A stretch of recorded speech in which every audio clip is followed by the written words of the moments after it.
us backwards, it leads to fractured answers. Oh, what I must do to start over new.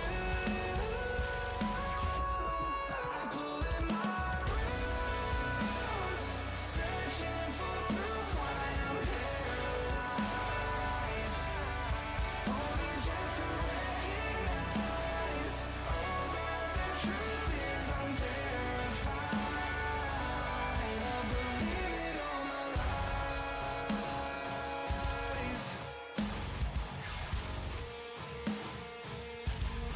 Believing all my lies.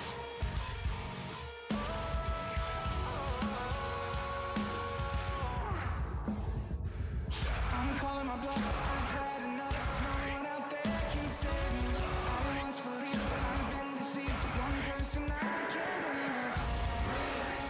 Only me, I'm the worst enemy.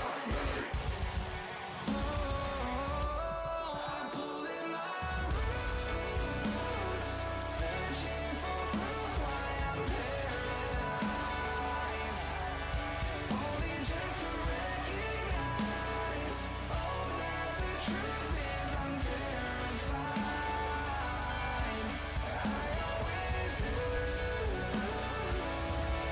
what I'd have to sacrifice. I was only buying time, choosing my heart while I lose my mind, believing all my own lies.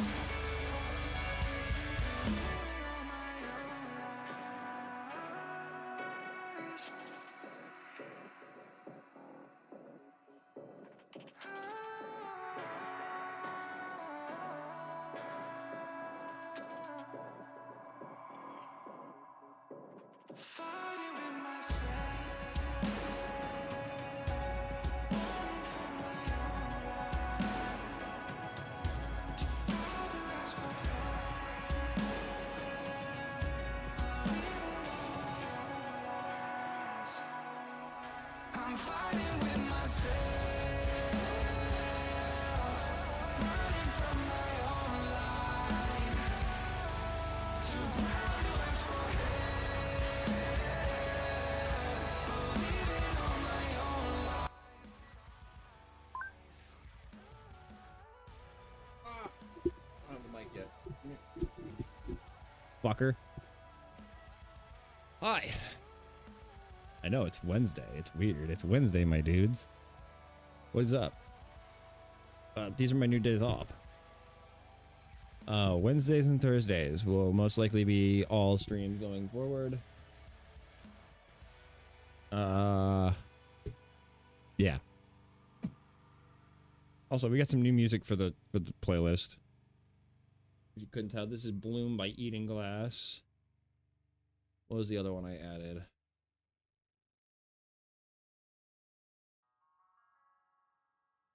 We added this one too. Collision by Saint Vice.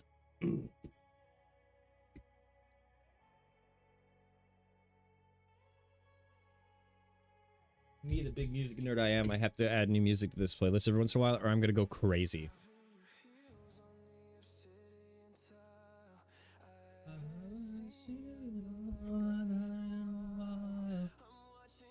Anyway.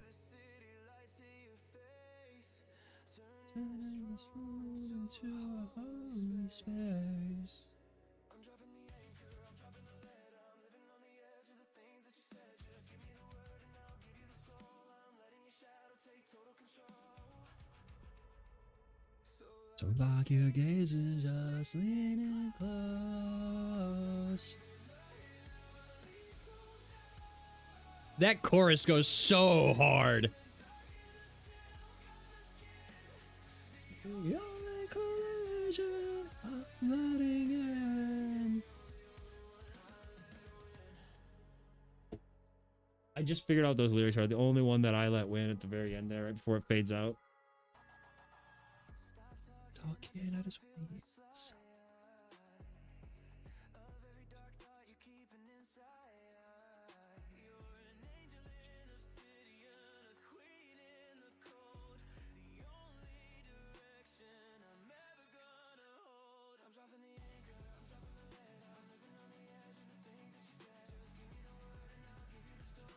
I don't even care. This song is fucking dope. What the fuck, Sel? You good? Bro rolled himself over. You good?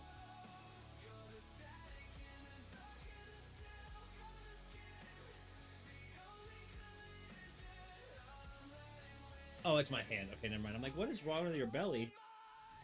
Nothing. He's just dirty. He's got some dirt on his belly. Where are you going?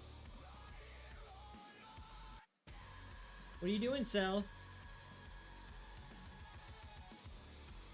Yeah, what's up? Hi. Wait, you see the desk? You see the camera? You see everything? He's very smart. Like, he is very inquisitive. He will look around literally everywhere. He tries to take in as much information as he can. But then he looks really dumb whenever he's just scratching at the glass at his cage. Like, I get it, you're trying to dig, but the glass doesn't move, bro. Okay, I'm gonna put you back in your cage. Wanna go back up top and warm up? Go back up and warm up? Okay, there you go.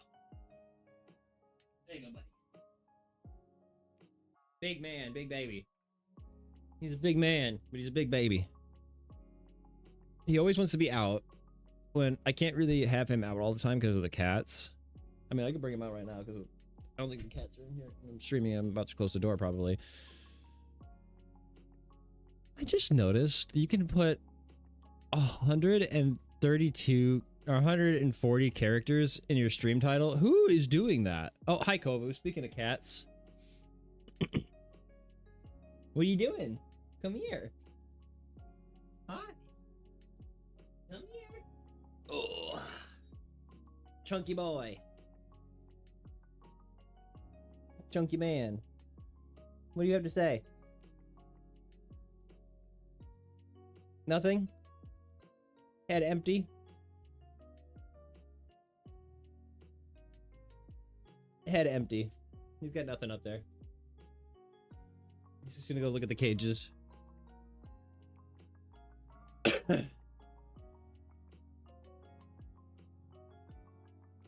Anyway.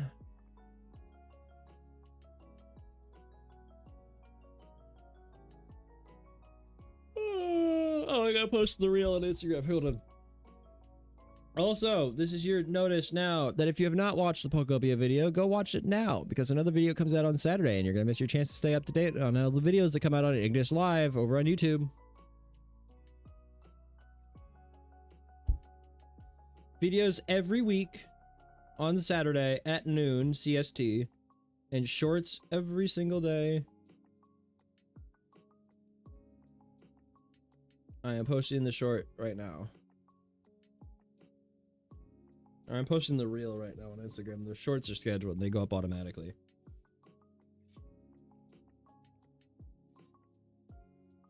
Alright, let that do its thing. Post that video.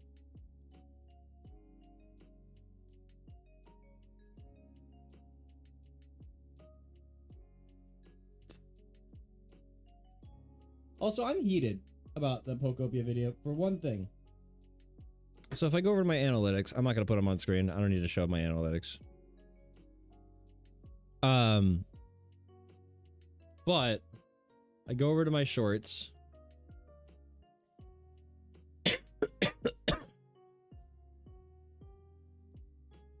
And the first one for the Pokopia videos got over 1,000 views. Second one's got almost 500. Cool, awesome. We go to the third one. Over 300 views. Cool. But then I post the one about me seeing Ho-Oh for the first time, and it gets 66 views. Like, what the? We don't care about Ho-Oh? Oh, no! There's a bit in our house where Dozy said Ho-Oh and... and the... I almost said it wrong. Where Dozy said Ho-Oh and Lugia wrong. So she said... Oh no, and Luigi. So now just the bit is, oh no, Luigi, gay Bowser. Just around the house. It's so funny. I love it.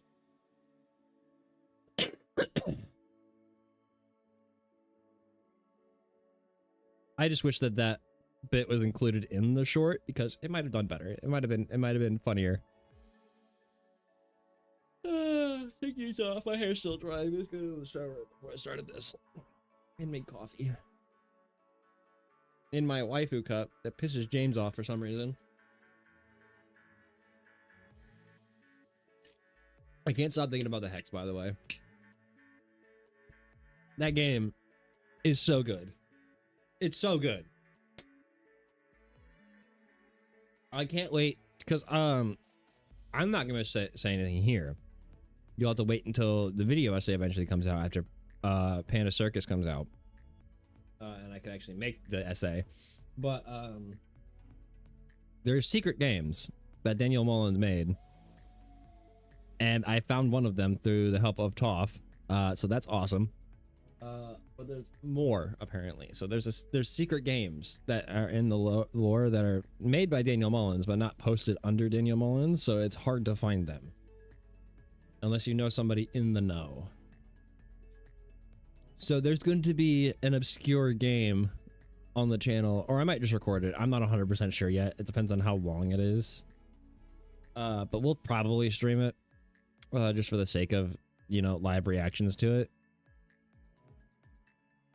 But yeah, there are secret games that are going to be included in this lore, and I'm not going to tell you what game it is. It's just going to randomly appear on the channel. We're going to randomly play a game on stream.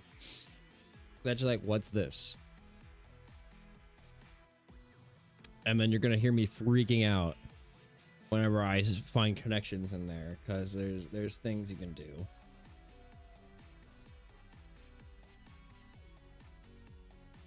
So yeah, very exciting. We're learning more and more as we go. But before we get too far into this, there are some videos that I want to watch here on stream that we had submitted. I want to put this somewhere so that everybody can put videos submitted on there and like label it and make it nice and clean. But at the same time, I don't know if anybody's gonna follow my format for it, so I might go in the Discord and be like, here, if you want me to react to stuff, post it here, and I'll put it in a document so I can pull that up on stream. Because we had 2 videos, which I'm gonna pull up right here. The Bricks and Minifigs drama. We're gonna watch this because James sent me 2 videos yesterday that I had not watched yesterday. He told me to react to them on stream. And yeah, so that's what we're gonna do right here, right now. Oh, I had to do this every fucking time. This plugin must be outdated or something, or I might need to reinstall the plugin. Because I just reload the devices and it works just fine. Alright, so first thing we're going to watch is this My Final Message. I didn't know how it worked whenever you made them links like that in the Google Doc. Episode 3 is finally finished after crazy all-nighters and basically destroying my health. But I can't post it or I will go to jail. And not only that, I will also immediately lose my lawsuit of $300,000, and the GoFundMe we made for Brian will go straight to this mystery company that I am no longer allowed to talk about. They sent court papers to my email, which I guess a judge approved for them that this was a valid form of service. And so now that I'm officially served, I cannot even mention this company or I will be in jail and everything. Normally I would be like, screw the big guy telling me what to do. I'm going to do what's morally right. But in this situation, if I do that, then all my friends get screwed with this lawsuit and we lose all the GoFundMe money we raised, like immediately. So Yeah. I am no longer allowed to even mention this mystery company. My personal opinion is that this is unfair because this order was put on me because this company was telling the court that I was making bomb threats. I was planning on murdering the manager and employees, which obviously I didn't do, and you can see that in the footage. The only problem is I was not given a chance to share my side.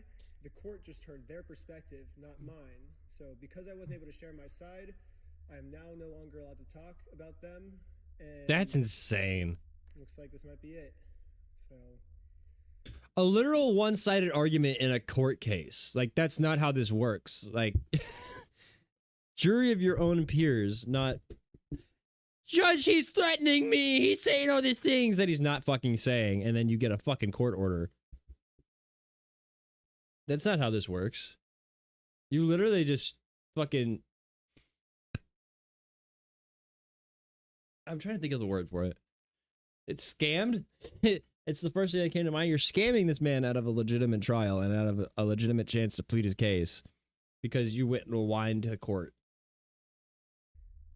Yeah. Okay, so that was that. Okay. Oh my god. Okay, so let's watch Penguin Zero's video, or Charlie's video on it. I think this is now the 4th video in 3 days I have made on this massive Lego scandal, but I can't help it. This is one of the crazier stories I think I've ever covered. All of this started over Legos, and is now... Meanwhile, he's got the desktop cam set up for opening packs or something. This is really funny. I just noticed the Logitech over there. You can't hear shit of what Charlie's saying. Here, I can turn this up a little bit. Hang on. At a point where Reckless Bin, the guy who was really investigating it and blew the lid off of this, spilled the beans, has now been targeted more times than Cobra Commander by the local police department out there in Utah that is seemingly working in collaboration with Bricks and Minifigs. Part 2 of Reckless Bin's investigation just dropped, and he and his whole group get arrested. He has been targeted multiple times by the police getting arrested, and there is evidence presented on camera that seems to indicate that the police are knowingly engaging in what I think is pretty clearly some barnacles. Not to get into the technical terms there, that's some legalese for you, some barnacles, in order to have him silenced because of what he's talking about. And there are some deep-rooted potential connections between Bricks and Minifigs and this local police department that is now, for some reason, going scorched earth on Ben and his entire team. It is absolutely fucking absurd. Arasaka from Cyberpunk is a less corrupt, less evil organization than Bricks and Minifigs, it seems. It's unbelievable. Now, if you don't know what I'm talking about, I'll give you like the briefest rundown before getting in. Hold on, let me just say this real quick, because Bricks and Minifigs was owned by somebody else prior to all this drama, right? I'm pretty sure that's what I heard in the original bit of information I heard on this, was that it wasn't owned by these people originally, and now it's become a problem because of new owners. Make sure he's probably gonna talk about it, but I just want to make sure I'm clear before I hear it. I'm pretty sure that's the case. Into part 2 here, because this is wild. They literally come in guns blazing on Ben and his team, by the way. Not to get into spoilers. But this all started because I had a voice crack. That's how extreme this is. It's affecting my vocal folds even yapping about it. Ben had been investigating a case of some potentially stolen Legos from Bricks and Minifigs. What happened is an individual named Brian took his father's Lego collection that his father had built up over years of his life. A very valuable collection valued roughly around $200,000 worth of product. Okay, I remember this. Bricks and Minifigs to sell it to them on consignment, so that way he could take that money to his father, who is in not the best health, and this money was going to be used for very important things in the family. Well, what ended up happening is, when he took it to that shop, Bricks and Minifigs, the owner was pretty much forced out after they had talked about leaving the country, and then corporate stepped in. This is all backed up by oodles of evidence. There is the whole kit and caboodle of evidence confirming this timeline, not the Bricks and Minifigs response of just actual gobbledygook that they keep trying to spit out. And when that I'm just gonna say I love his silly fucking words. owner was forced out and corporate took over, they put up a big Barnacles, stink crossing gobbledygook. their arms and refused to give Brian his Lego collection back, which is still his collection. By the very contract that was signed, it is still his collection, but they then said, oh, we don't do consignment. We wipe our asshole with that. We wipe our dirty little ass with consignment papers. That's toilet paper to us. So get out of here. Kick rocks, pussy. So not only could Brian not get his Lego collection back from Brick... Okay, so it wasn't new owners. It was corporate coming down and doing something about it. Okay. And Minifigs, but they didn't pay for it, and they were even marketing it and selling this Lego collection, a collection that they had no legal right to, considering, according to them, they don't even do consignment in the first place. Thus, how could they possibly have this collection? It's not theirs to even be selling. So by all possible interpretations, that sounds like... It just spawned into our back room. What do you mean we don't have the right to sell these Legos? They're here. We'll sell them. Stolen product that they are selling to their customers. So this was a huge investigation from Ben into this corruption. It was unbelievable. I highly recommend you watch his coverage of it. And since then, they keep singing a different tune, like, oh, consignment, we don't do that. But then the previous owners came forward showing that as part of their agreement, they do actually sign off on consignment. It is there in plain English that they do accept consignment opportunities given some circumstances. So that's a lie from Bricks and Minifigs, it seems. And they are on camera saying to the previous owner, when you guys leave, when we take over, we are also taking on the consignment liability. All of this is right there out in the open, yet they still refuse to give Brian his father's Lego collection back, and they refuse to pay him for that collection that they have already been selling. How is that not stolen property? So anyway, part 2 has now come out, and again, at the end of part 1, Ben did successfully sue Bricks and Minifigs in small claims court. But in response to that victory, they just shut down the location in order to weasel out of having to pay that. They lost, and now, instead of being held accountable and actually paying what they owe, they shut down the shop. So Reckless Ben in part 2 is now trying to serve the papers for the next lawsuit here. They won in court. He is going through the legal process, which is what in Bricks and Minifigs' official response said Ben needed to do, and he has already done that, and they have fought him tooth and nail, and they are now exploiting the legal system to try and silence him, allegedly, based on all of the evidence here. It's fucking terrifying, because in part 2, you're going to see they are using the law like it's their dick. Like, they are playing with it constantly. Bricks and Minifigs, that is. And the officers are more than happy to just swallow all of this come from them. They go out there and just start guzzling. They are there and harassing Ben and his team, threatening them constantly, and they do arrest them multiple times. They even go in with guns blazing to his fucking house and dislocate his shoulder, roughhousing him outside, even though no one put up any kind of fight. It's crazy. Let's get into it. So, I started to file my lawsuit. But right after I filed this court case, it got rejected. And the reason was, I failed to demonstrate a good faith effort to resolve the dispute prior to filing. Basically, before this court case can get approved, I have to at least attempt to settle with Josh outside of court first. I tried calling Josh, but I'm blocked. I'm sorry. Oh man.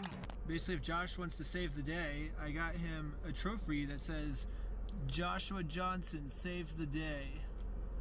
And we'll give him this trophy, but he has to give the Legos back first. So, we started driving to Josh's house. I had never heard of that. So in order to file this lawsuit, he needed to play in the pig pen with Josh for a little bit here to demonstrate that he tried in good faith to resolve it amicably. So I think that's why we're bringing it to the court, because we couldn't resolve it without the court. What do you mean? That's stupid. That's the stupidest shit I've ever heard. Boys, figure it out yourself and then come talk to dad. If you can't figure it out yourself, then dad'll take care of it. That's dumb. That's how people get shot in the streets. When you tell the somebody, hey, that murderer that capped your entire family, yeah, we're not gonna do anything about that. Well, then I'm gonna go out there and shoot him myself. Fuck it. Eye for an eye. Fuck that. That's stupid. that's exactly More of an attempt to settle this, then if it doesn't work, then we'll intervene. That's still dumb. The court's supposed to be there as a mediator for shit like this between corporations, people, whatever, in whatever form. Federal court, circuit court, family court, civil court. And it's all supposed to be fucking handled by the court because they don't want us killing each other in the streets. That's so dumb. what Ben tried to do. He drove out to Josh in order to meet him in person to try and just squash the beef right there and get the Legos back so that way it didn't have to go through the legal system here with this lawsuit. Ben has been doing everything above board based on everything that I... What? Oh, what? Come here.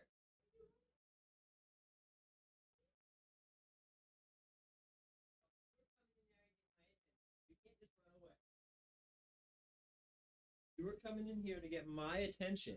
You can't just run away. He's being a baby. I've seen here. Again, I'm not a fucking lawyer, but it is telling him what he needs to do legally, and he is doing it. Yeah, he's kind of being a little silly about it, like with the trophy, But I mean, that's exactly what Josh deserves. He deserves to be treated like a fucking temper tantrum riddled child. That's what Josh is. We've heard him on the phone fucking melting down, crashing out, freaking out, sucking his thumb, farting his butt off. Like, this guy super sucks. So yeah, there's nothing wrong with delivering him a little, you know, cheeky trophy about like, oh, he saved the day. Look, you finally did it, Josh. In order to avoid the lawsuit, if Josh is willing to do that. But guess what? Josh isn't that much of a man. He's a little bitch. This happened. Dude, the police just showed up. What the heck? Go on. Why are the police at his house? Oh, there's another one, dude. 2 cop cars. My name's Officer. This is Maricourt Police. The reason I stopped you is the stop sign. You just didn't stop that. I didn't? I thought I stopped. Yeah, you definitely stopped. You said he ran a stop sign? Oh, excuses. They do. Never mind. I'm not gonna finish that joke. You said you ran a stop sign? I didn't see what happened. Yeah, I was like, Because I we didn't definitely run. stopped at the Yeah, stop we sign. stopped. Yeah. I was so sure that we stopped at the stop sign that I actually requested all the police footage of this. And as you can see, we didn't even do a rolling stop. We fully stopped at the stop sign. So this is an illegal traffic stop. Yeah, the corruption kicks off immediately upon Wow. entering the zone here. He's in the fucking PvP enabled zone now. So Ben gets in the server. Wow. That was like them. Like, sure, they might have gone slightly, like made a slight. Okay, I'm not defending the police at all in this situation, but what I saw. Sure that we stopped at the stop sign that I actually requested all the police footage of this. And as you can see, we didn't even do Like, you stopped right here, yes. a rolling stop. We fully stopped. You came to a complete stop after the stop sign. That's the only thing I'm going to say. But you did stop. You did come to a complete stop. So there's that. At the stop sign. So this is an illegal traffic stop. Yeah, the corruption kicks off immediately upon Ben even entering the zone here. He stopped before his turn, which is the way you want to do it. You don't, sure, you went past the stop sign a little bit, but you stopped. He's in the fucking PvP enabled zone now. So Ben gets in the server and Josh was alerted to it potentially. It might have just been a bad angle though, but that's what I saw from my perspective. Again, I'm not defending the police. They came to a complete stop. That is a fucked up reason to stop somebody. From some of the other Bricks and Minifigs associates that knew that Ben was there. So as they're going to try and like have this peaceful conversation with Josh about this whole thing, as he is required to do by law as the first steps before filing a lawsuit, Josh has already alerted the police there. So Josh already hunkers down, surrounded by his own private military force here with the Utah Police Department that's protecting him. Oh no, it's Utah. They're Mormons. Fuck. And they decide to initiate what seems to be an illegal traffic stop here on Ben, saying that he didn't... This all makes total sense now. As soon as I heard Utah, I'm like, oh god, they're all Mormons. They all know each other. This is a conspiracy. Stop at the stop sign, but he requested the footage from the cops on the dash cam. You can see them stop. They stopped. I think it's pretty obvious they were just looking for an excuse to stop them and intimidate them. So who's Ben? Me? Ben? How's Utah? It's good. Like it? We were forced to go home without having this good faith What was that? You like Utah? You should probably leave. conversation. What the court fuck? requires us to have. Pretty cool officer. He thinks he's in like an action movie or something. Hey, Ben, how's Utah, bud? I don't know why he's acting like that. That's so cringe. But anyway, Ben then explains the reason for being there. He then goes back to the car, and this is all on body cam. He says, give me the ID for Reckless Ben. Everything else he said was a lie. Even though Ben was telling him the true story, they just immediately write it off as a lie, showing pretty clearly that they are already against Ben and his team, trying to get justice for an old man who has been butt-fucked by this massive corporation, and they are trying to do it legally through the legal system that is instructing them to go there and have that conversation with Josh peacefully, but they're not letting him do that, so they had to go home empty-handed because, well, the police weren't going to allow that to happen. I actually remembered that there's another owner of the store named Brandon Best. Brandon is the guy in the security camera footage that illegally kicked the first owner out of the store so he could steal all their Legos. I tried calling him, but I am also blocked. I'm sorry. The only option left is to show up to his house. Hello. Hey, how's it going? Hello? So with that now being a dead end, that quest has I like how much shorter this guy that came out of the house is, and he's still trying to like intimidate Ben. Failed. He still has to demonstrate to the court that in good faith he had a conversation to try and solve it peacefully. So instead, he is now going to one of the other owners, Brandon Best. And Brandon actually does answer the door, but Brandon seems to be in like a fugue state. This guy comes out there like he's fucking possessed. I don't even think he knows what planet he's on. Brandon comes out there like he's confused on what year it is. Hey, well, Oh, that's I was about to say, is he like on a Answer the coke door, but bender or Brandon something? Seems to be in like a fugue state. This guy comes out there like he's fucking possessed. I don't even think he knows what planet he's on. Brandon comes out there like he's confused on what year it is. hey, No, those pupils are way too dilated. That's meth. well, I was wondering if you'd be down to pay us for the lawsuit that we won. You're just gonna stand there. You are getting frame mugged, brother.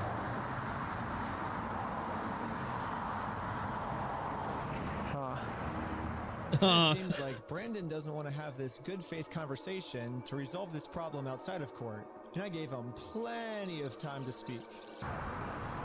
I guess if you don't want to talk, I'll just talk. So you guys told us to take you to court. We went to court and we won. We know you closed down the store to avoid paying us, so we could just sue you guys personally and do the whole thing again. We would obviously win again, but then the police showed up. This boggles my mind. So Brandon is swaying over there like a fucking drunken zombie, refusing to say any words at all. He's gone catatonic, and he is still, his company, they've still not paid the lawsuit that they lost. How is that allowed? Legally, you have to pay them. Legally, you lost. You get nothing. You lost. Good day, sir. Should be done. How is that not a crime against them? How can Ben win this case legally? It's in the system. This isn't like, far-fetched, like nonsense. It's a real legitimate case they won, and they're just not giving the payment that they are supposed to? I just don't know how that's not illegal. So the police do show up. They're immediately on Brandon's side, going after Ben about how Ben's lying about everything, even though it is all in the system. Yeah, no, it's... Why? How can you accuse somebody of lying if they've already won in court?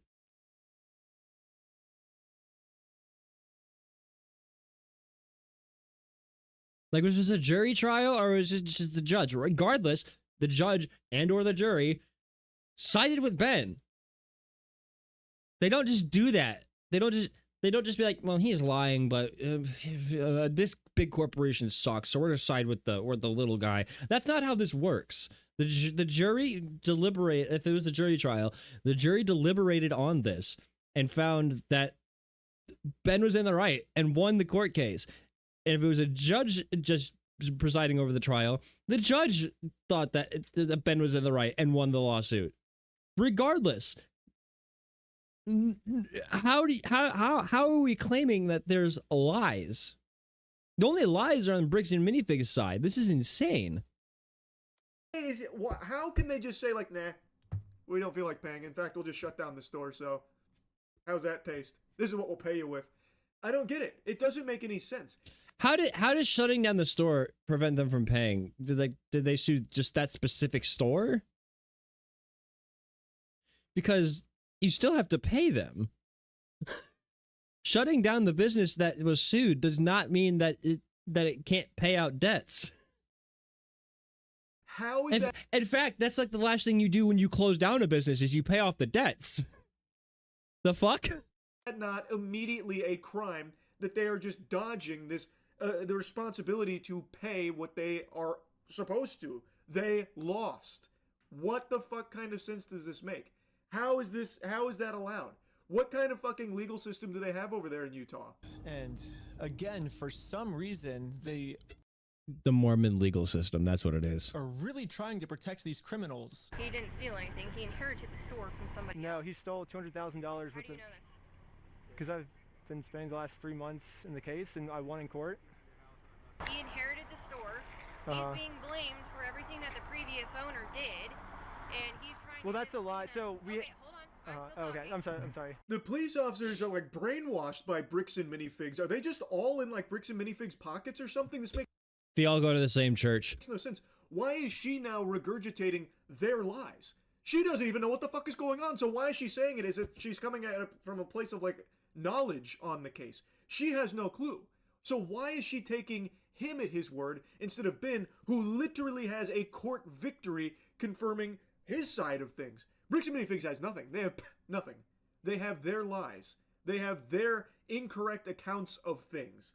Ben has actual evidence and proof. So why are the I'm police so angry on Brandon's side? Why? And why is she saying verbatim what they keep saying? This is very odd, very, very peculiar. A lie, and we already proved this in court. If Okay. you come back and step foot on this property, you're gonna go to jail. The police gave me a formal trespass notice, which I took a picture of it and sent it to the court as proof I tried to have this good faith conversation, but Brandon didn't want to have it with me. And turns out this was good enough. My court case with Brandon Best got accepted. But my court case with Josh is still going to be rejected until I find a way to have this good faith conversation with him. So there we go. One of the fetch quests have been completed here. He tried to have the conversation with Brandon.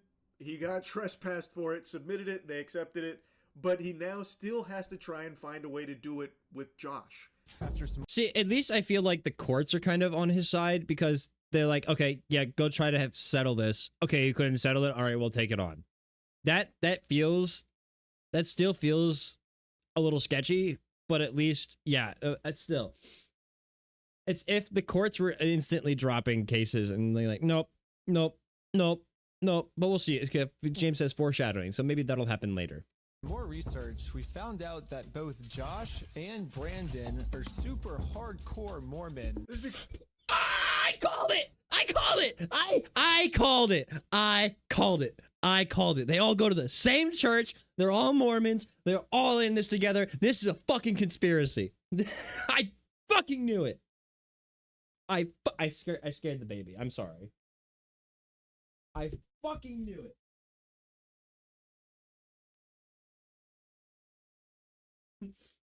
Hold on. Just because I don't want to get that loud. Becomes extreme. Hey, hold on.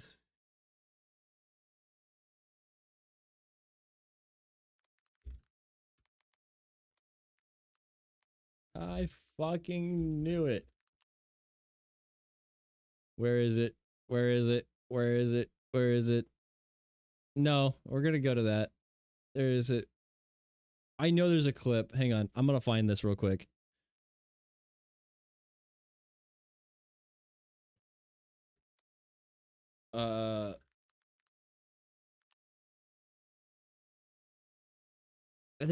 I've used this before in a video. This clip exists. Here it is. I found it. I found it. I found it. You gonna die now, you murdering bastard.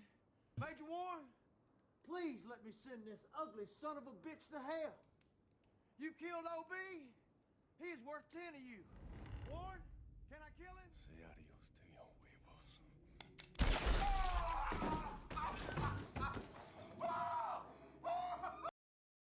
Aw, you didn't do it! You didn't do the thing!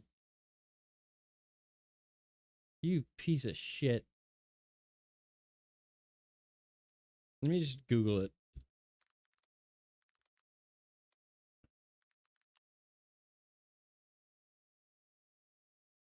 There it is. I fucking knew it! Oh! Yeah, that right there. That's what I'm doing.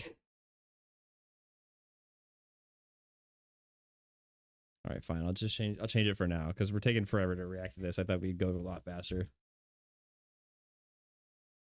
But no, I'm actually I'm getting invested in this. I'm so mad. Every time that something comes up that I predicted, I fucking knew it!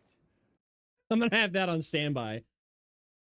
Extremely relevant information later on as a possible connection between the bricks and minifigs goobers here that we are dealing with, as well as the law enforcement, because some of the local law enforcement officers that are constantly trying to have Ben and his team arrested, and actually do get them arrested, actually put them in cuffs and everything, they are also hardcore Mormons from all of the evidence Ben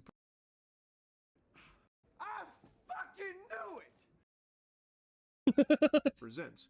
So is there a chance that they were just trying to protect their own, even knowing that he is doing something highly immoral? Hold on one second. Let me change the... We're probably going to spend the entire stream doing this because I just realized how long the video is. So let me just change the title on the YouTube stream too.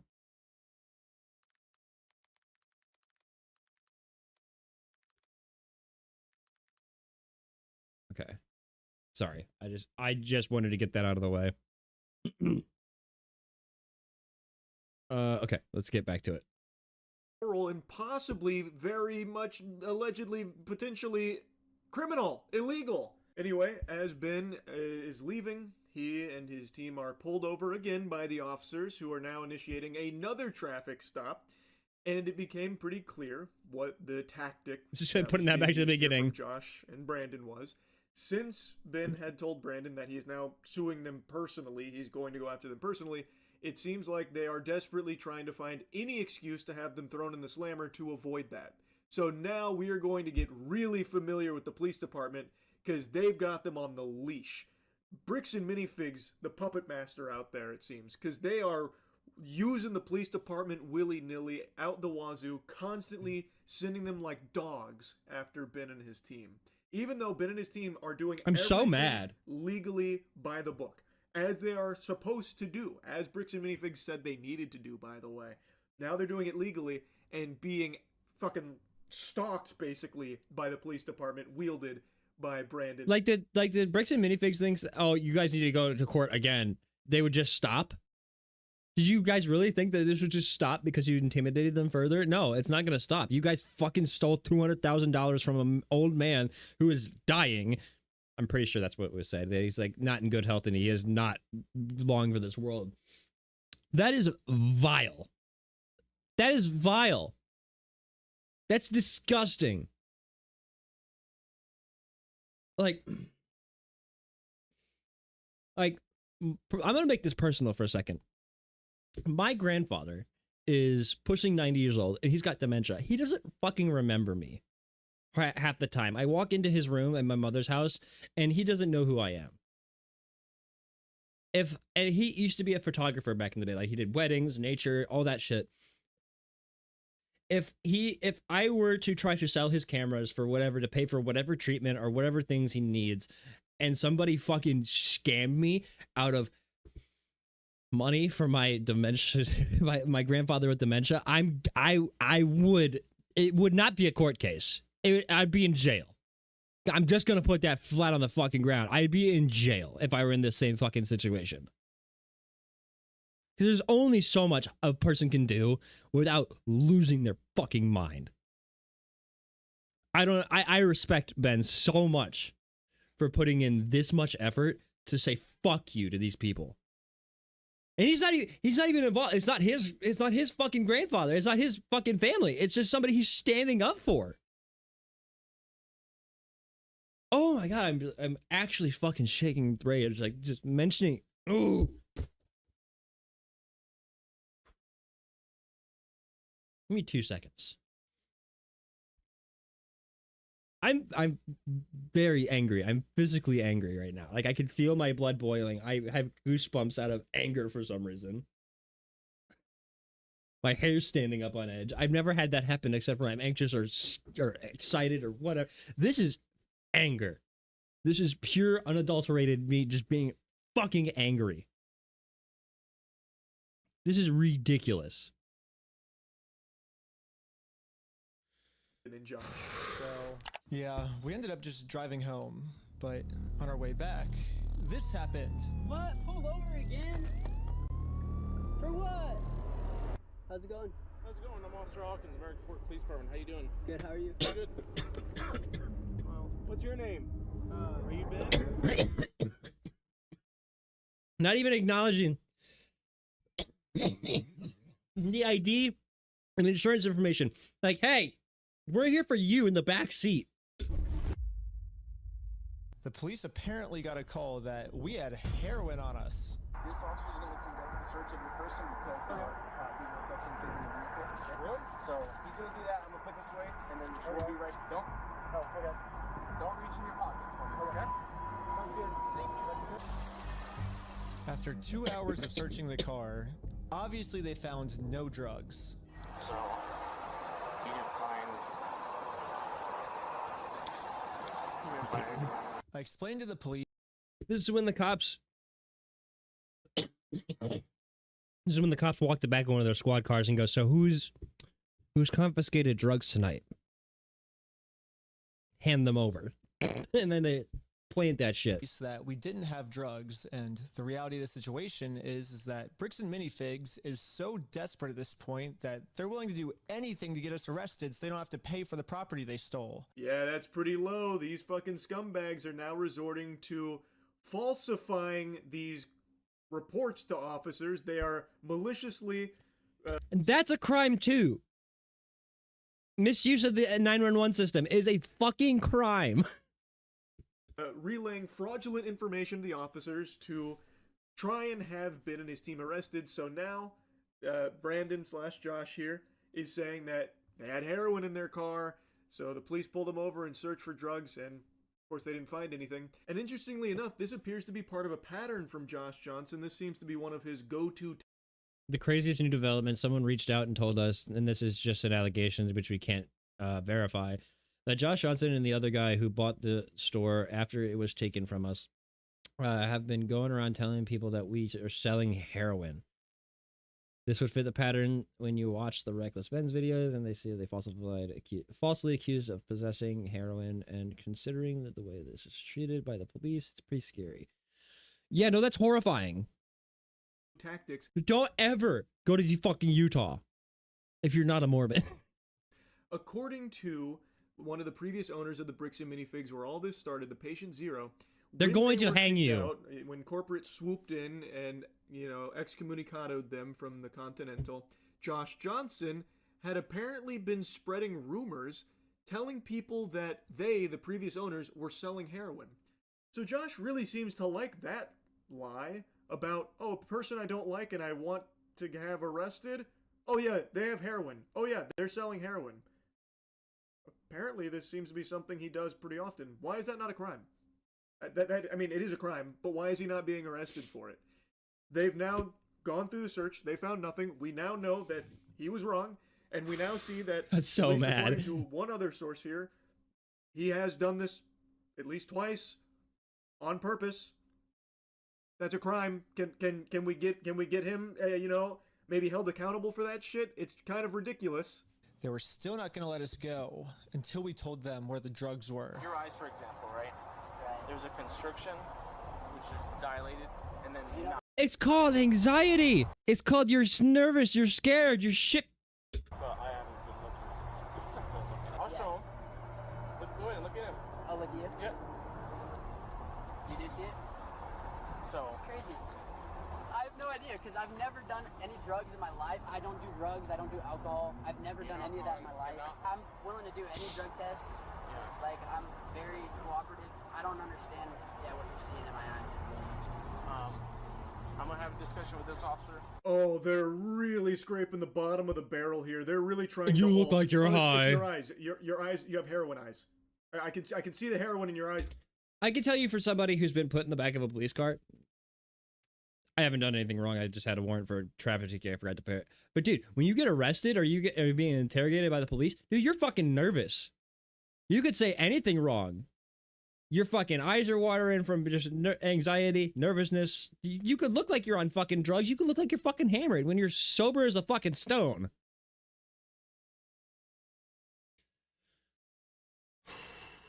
And now they're like, well, we're going to go talk over here and figure out how else we can put you in the back of the police car and arrest you. Give me about 5 minutes. Buster. But this, hats off to this guy for remaining so calm. He's like, okay, do you see it? This fucking fairy tale? Oh, you see it? Hey, look, I'll do any drug test. Let's rip it. And then the officer's like, give me a moment. Give me a second.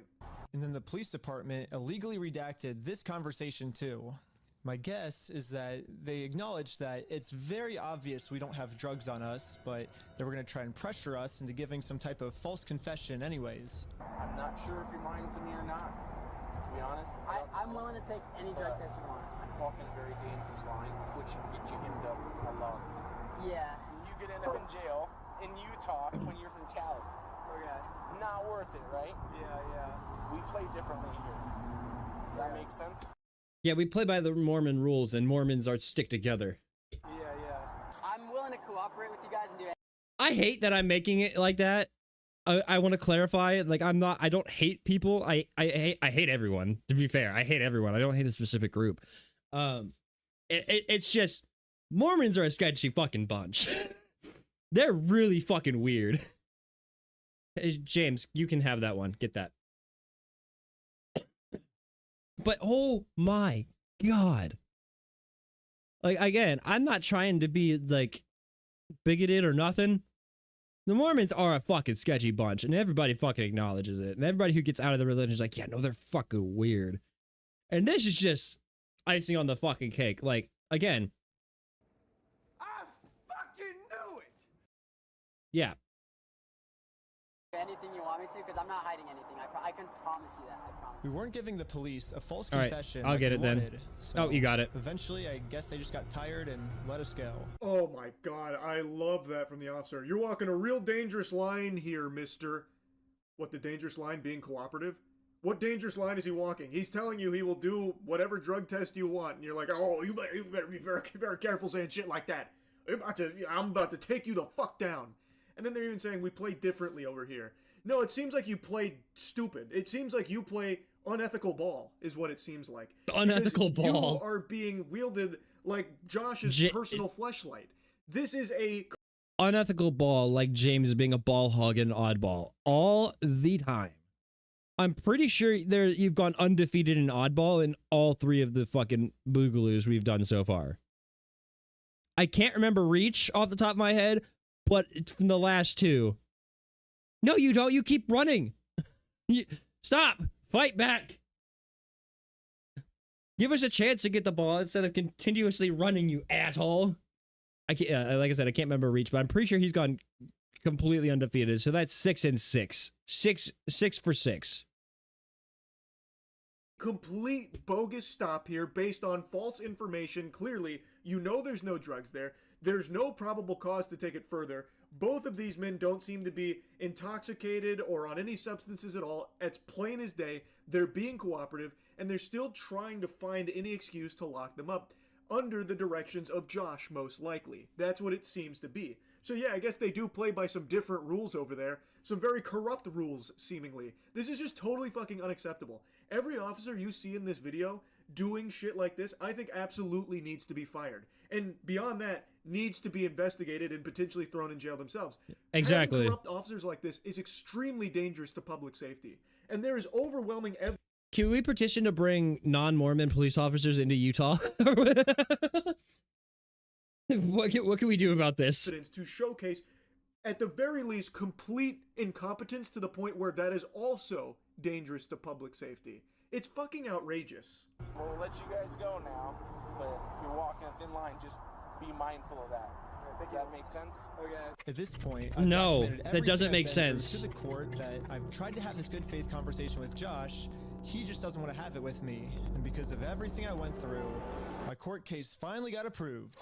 So now we can go to the next steps here. And I know I keep interrupting a lot, but it's just so much to unpack here. So much corruption. It's unreal. All over. Josh is gonna shit a brick when he gets that fucking that summons. The fucking you've been served, motherfucker. For Legos. And what is very easily provable, bricks and I almost forgot this whole thing was about Legos. What summons? Figs being in the wrong. Like, it's unbelievable. But like the officers then saying, all right, be mindful. Be mindful of what? You'd think that these guys were investigating like drug trafficking, sex trafficking, some kind of fucking organized crime within the Utah government or something like that. No, they're investigating a Lego shop, a Lego company. Like, what are we doing? Driving and doing nothing wrong. Where's Heisenberg? Because that's what they were doing. Be mindful of what? Some psychopath lunatic called I am the danger. The police scoot in sideways on you. That's completely out of his control. You can't be mindful of that. You have a maniac on the loose over there named Josh. And attached to this email are court papers to serve Josh. The only problem is Josh is not going to open this door for anyone. So I made this poster that says, "I stole a dying man's life savings," and printed it out. Now I'm placing this poster in a public space right across the street from Josh's house. Yeah, it turns out I have a process server to serve him his court papers. But almost immediately, my sign got blocked. Oh no, he's blocking our sign. As you can imagine, this is where it really pops off. So he now has... That could be considered harassment, but I'm not defending anybody other than Ben here. Putting the sign up across the street from his house could be considered harassment. But again, he's tried every other fucking way to communicate with this man, and he is not budging. So, I mean, that's the only thing you could think of to do. That's the only thing you could fucking do. The court papers to serve Josh, but he has to serve Josh. So he gets a process server out there. He tries to get Josh to come outside to, you know, like take down the sign. It is on public property. He is 100% within his right to put that sign there. But once again, protecting Josh. Within your right, but some could perceive it as harassment. Again, not defending anything, just saying. Here comes the goof troop. They're now blocking the sign, and they're about to go have some very stern conversations with Ben, and things are going to only continue to escalate. What are you guys doing here? So we are in a court case with them, and we have to serve them legal papers. The police realize that we're not breaking any laws, and they've been called here for a false reason, so they decided to leave. And then we got the police called on us again. Hello. Yeah, the court requires us to come in person for some reason, so... Again, the cops realized that we are doing nothing illegal and decided to leave. Now it's time to serve Josh his court papers. Where were these cops in prior interactions? Where are the ones who are like, yeah, no, this is fucked up, we're leaving. But we got the police called on us again. Hello. Yep, can I see those papers? Yeah. I just don't understand how Josh is allowed to do this. Why is this not punishable? They have come out 3 times now, and they keep recognizing that there is nothing illegal going on here, and Josh keeps calling them out. There is very clearly a deep personal connection here. And you're going to see in a moment, it might be because they are Mormons, and they are, like, very tight-knit here. I fucking knew it! Every time Mormons comes up. But Josh is able to just use the circus here, borrow the clowns, and keep sending them at Ben, but they don't have any, like, legal mustard to throw him in jail over. So now, in a last-ditch Mary, he's coming to check the papers to see if the papers are fake, to get him on that. Like, these are fake papers, give me it, you're going to jail, that kind of thing. But he's about to find out they're not fake. He is doing everything lawfully and legally. He has to try and serve these papers. Josh just won't play ball with him. And I guess they all play different ball over there, because now the police are also actively trying to prevent that from happening too. They're standing in the way of justice. They are actively preventing the legal system from working. He could even just serve the papers for me. You okay if I give these papers to him? Yeah, for sure. Okay, just give me 1 minute. Okay, thank you. Sadly, we can't see the police officer serve Josh because the police department redacted all of it. But the only thing that really matters is that Josh is getting served. He does not want the paper. So Does not want the papers? here's that back for you. What a surprise. How is that allowed? Hey, so he's serving... The whole thing is the whole thing with getting a process server is because people will avoid you if they know you're going to serve them with papers, because once you have the papers, they can't do anything about it. They have to go to court, or they're going to get warrants for avoiding or skipping court. I can only think the only thing he did is, I'm not touching those, because the second you have them in your possession, you're fucked. You're fucked.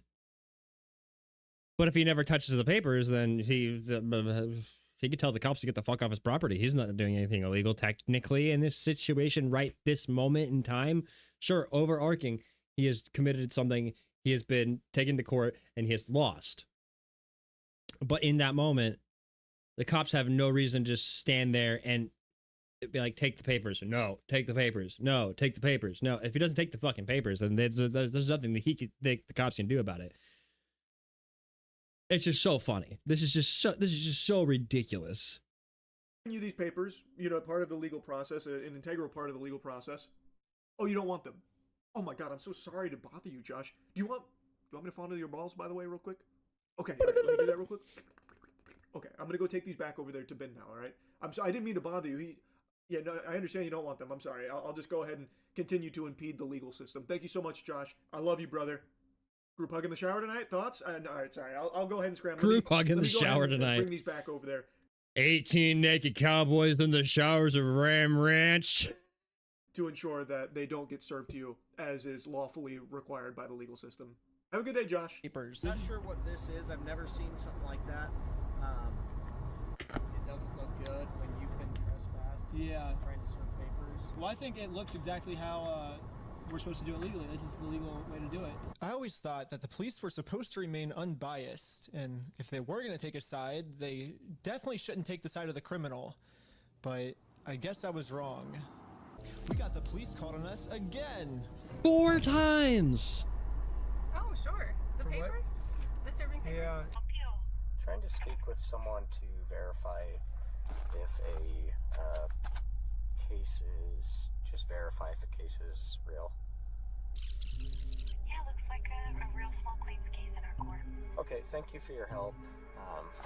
That's all. Thank you. Look at that, After it's bringing the real. papers back after refusing to serve it to Josh because he said, nuh-uh.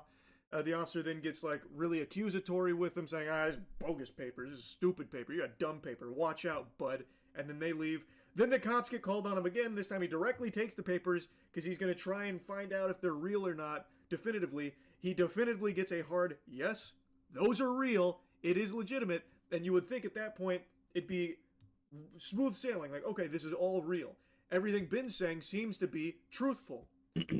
That's not how this goes. I think this phone call was the breaking point for the police. Oh, he's rubbing his chin. The police couldn't handle the fact that I was right and they were wrong. Okay. Okay. Find you back. Am I being arrested? You're under arrest right now. Really? For what? For what? I was confused on what I was being arrested for. I mean, the same police officers that arrested me gave me permission to do exactly what I was doing. You can film from the sidewalk wherever is public, right? But you can't go on that property. If you do, you'll be charged, okay? Okay, yeah, for sure. I got arrested for just doing what the police told me to do. Not only doing what the police told him to do, by the way, what the legal system instructs him to do. He has to serve those fucking papers. He won in small claims court. They didn't pay. Now he's suing them personally. And to do that, as he's already been accepted and I had to get up and walk by the legal process. I'm sorry. I had to get up and walk. Oh my god, are you kidding me, dude? He literally was doing nothing. They figured that out 4 times, and he was within his right to be there and serve those papers, and then they just arrest him anyway. What are we doing? What are we doing? Has to serve the next phase of papers, and the cops have come out fucking 4 times. The goof troop keeps rolling in here, and now after they have gotten definitive proof that this is all real and Ben is telling the truth, they then just arrest him for it. Oh, you've got some nerve coming around Utah telling the truth, Ben. Like, what the fuck is this? This is actual insanity.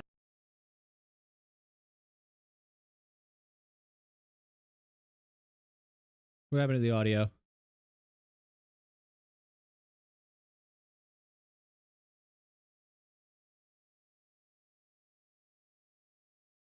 Hang on. Let me just see if he had to cut something out.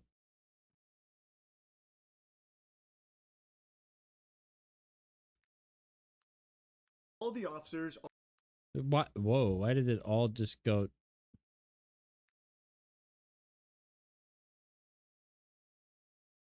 Okay, I'm just gonna have to analyze this then.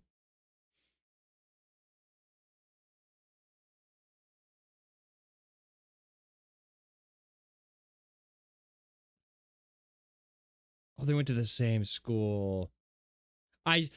Dude, once again. I fucking knew it! Oh! Yeah, I fucking knew it. I fucking called it from the beginning. As soon as I, yeah, the way they spell clan. As soon as I heard Utah, I'm like, game over. These are all Mormons. They're gonna stick together. This is why this is happening. That's nuts. I don't know why this part got muted. So that's where the potential connection comes into play. So all the officers are apparently pretty hardcore Mormons, as well as our main assholes here from Bricks and Minifigs. So that would explain why these officers are so cooperative with Josh in particular, even though they keep getting routine calls out there for nothing. And even though they definitely got a false report and acted on fraudulent information. Is it because he's not using the 911 system? He's literally just calling his friends and being like, go over there and look at shit?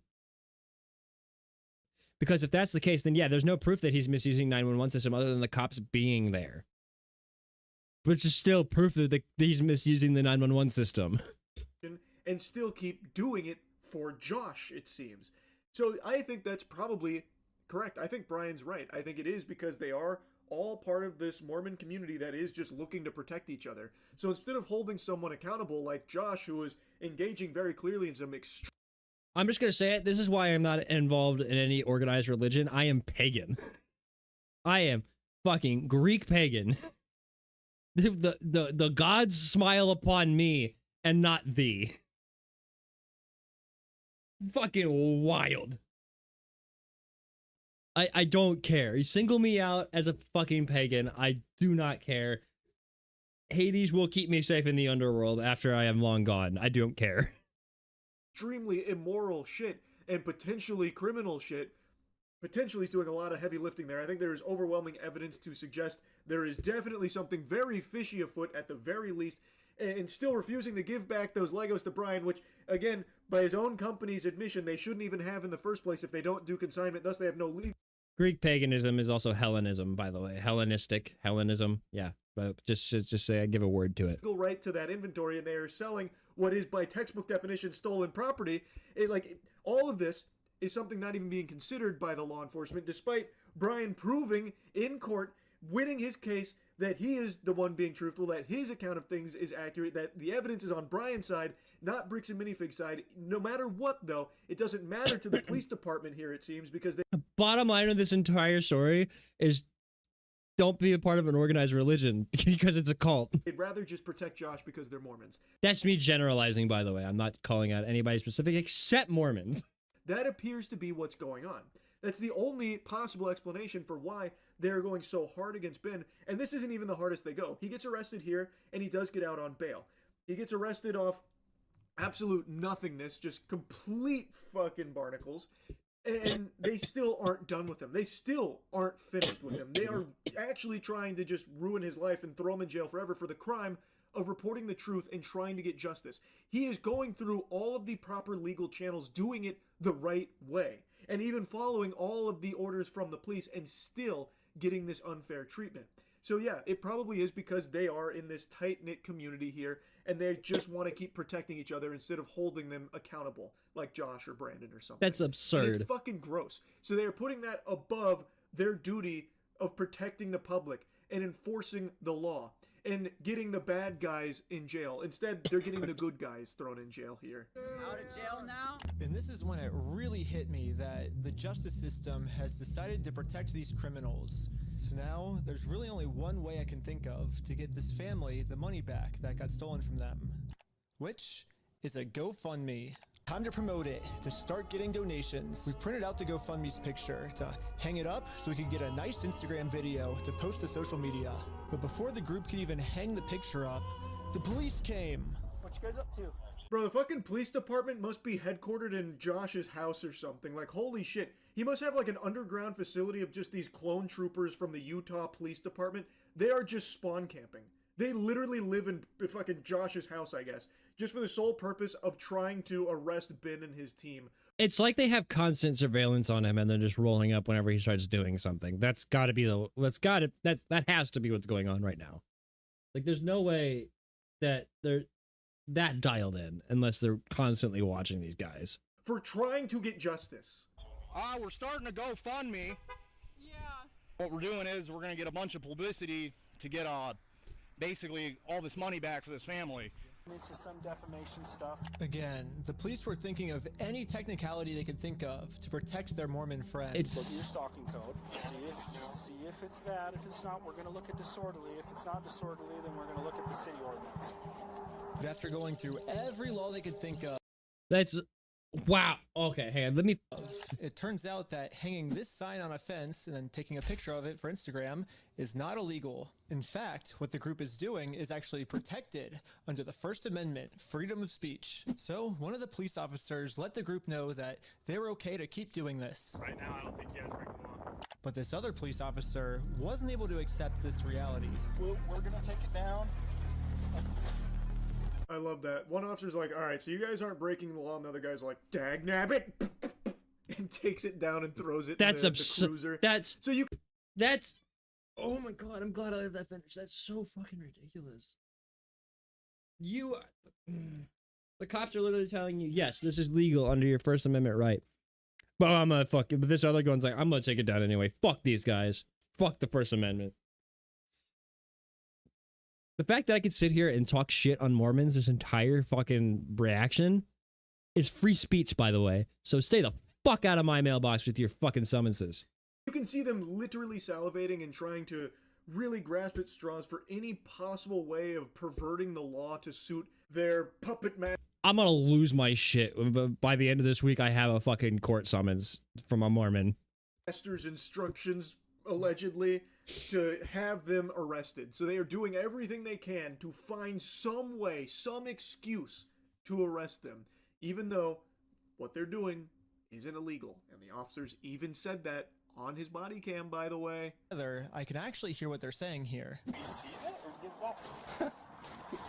Is it an occasional crime? Is it disorderly conduct? Why? Is he upset about it? I mean, I guess, but that's not. Yeah, this police officer is right. Just because this might make Josh upset does not make this poster illegal. So I decided to let the police department know that some of the redactions they made aren't exactly what they're claiming they are. Redaction was. Okay, well, that didn't happen. That definitely didn't happen.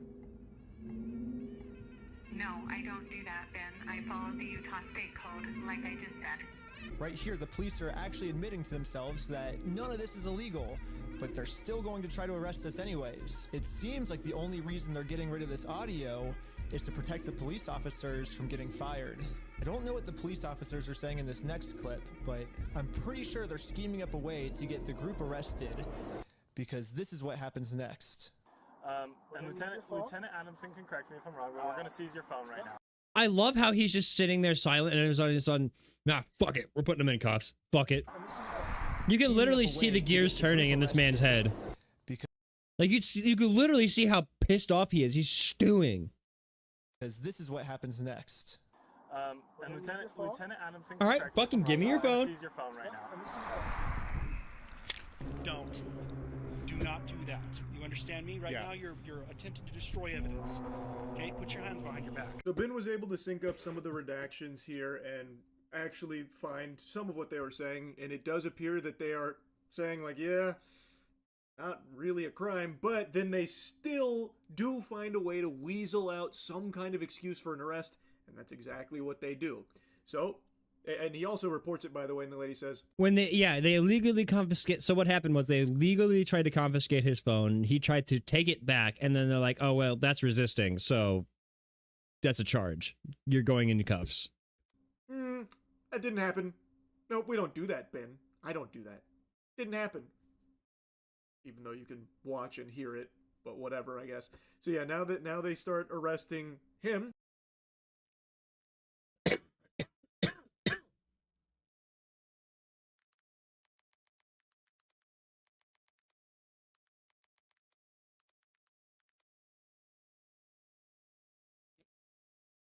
It's false.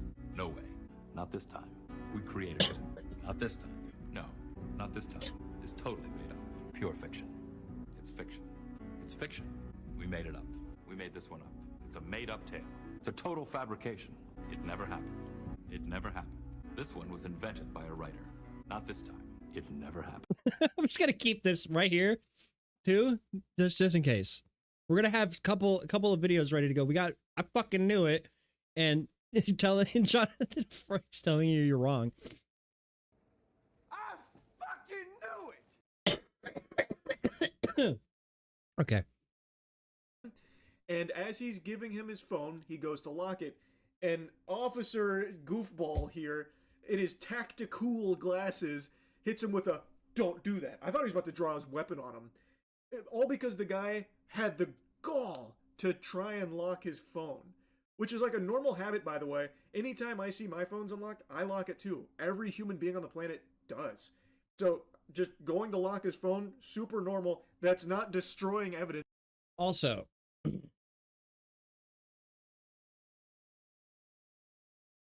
when your phone is unlocked, it drains battery. So it's like, okay, habit. I'm handing it to somebody else. I'm putting it down. Lock the phone. Also, they don't have any legal ground to stand on for how that could be destroying evidence. They don't even have a warrant to search it or anything. So he didn't. Illegal search and seizure. Instantly springs into like combat mode there over it. I was just locking my phone. Okay, I'm gonna switch over to the police officer's body cam POV so we can dissect what just happened. First, the police officer asks if he can confiscate Sheldon's phone, so Sheldon says, okay, and reaches in his pocket to give it to him. But at this point, Sheldon sees that his phone is unlocked. And at this moment, he decided that before giving it to the police officer, he was going to lock his phone, which is totally legal.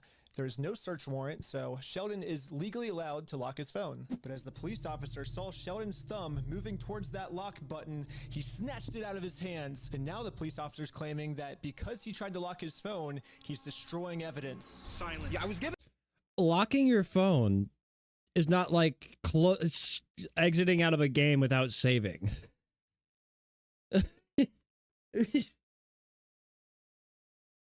Oh, I didn't save my Word document. Fuck, I locked my computer without saving the Word document.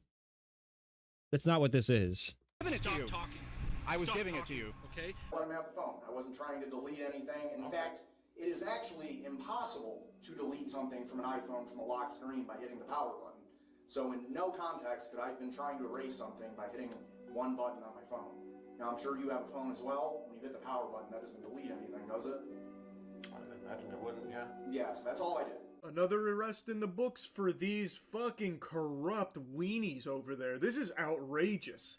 So now he has to defend himself about like the claims of destroying or obstructing evidence for locking his phone, which again, everyone does that, and he's legally I'm within his right invested to do now, so. by the way. They don't have a search warrant for it. But they're trying to bully him. They're trying to scare him. That has been their tactics this entire time. But they don't have anything on him, yet here he is, arrested for nothing. Even though, on body cam, we can even see them say, not really breaking any laws. So why is he here? Food for thought. That's a little interesting, huh? I literally couldn't have imagined a worse ending for this video. But I had no clue that it was about to get way worse. Oh, they got a tactical team. The fuck?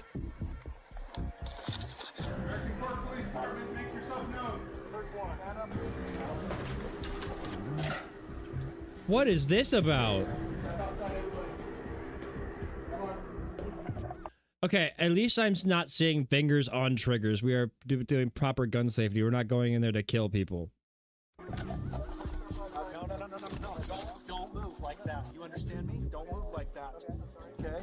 Yeah, this cop pulled my arm so far back, it dislocated my shoulder. He claims it's because I was attempting to make an escape or something. Don't move like that. You understand me? Don't move like that. Don't move quick. Everybody just chill. But if we go back a little bit, you can see I was being completely still when he grabbed me, and I actually made 0 quick movements. So this police officer is just straight up lying so he can give me a serious injury. Included in the warrant are Legos. And this is where it really, really, really gets unhinged. They come in with the guns drawn on the house. They fucking raid it based on a For complete Legos. bogus search warrant where now the Bricks and Minifigs guys are trying to claim, oh, Ben stole the Legos. And the judge signed off on this search warrant here. So now they go and they arrest everyone in that house and Ben in particular, they rough up. They dislocate his shoulder and claim that he was threatening to run, that he was giving them an indication he was about to flee. But the body cam betrays that lie because you can see he's not. He's just standing there, and they just wanted to fuck him up because they could. This is so ridiculous. This should be huge outrage across Utah. Like, this is your... Okay, no, not across Utah. They're all Mormons. Across the rest of the United States. That's where everybody should be outraged. The Mormons are gonna be like, it's one of our own. It's one of our own. Your law enforcement doing this, by the way. And these are your tax dollars being used to do shit like this. Being misused by people like the bricks and minifigs goobers like Josh and Brandon. You should be upset. Anyone should see this and be extremely concerned and alarmed. Again, every officer that we're seeing here should 100% lose their jobs for this. It is corruption in broad daylight. This is just bare naked corruption. There are corporate ghouls that are weaponizing your local law enforcement for their own personal gain. They are using it as...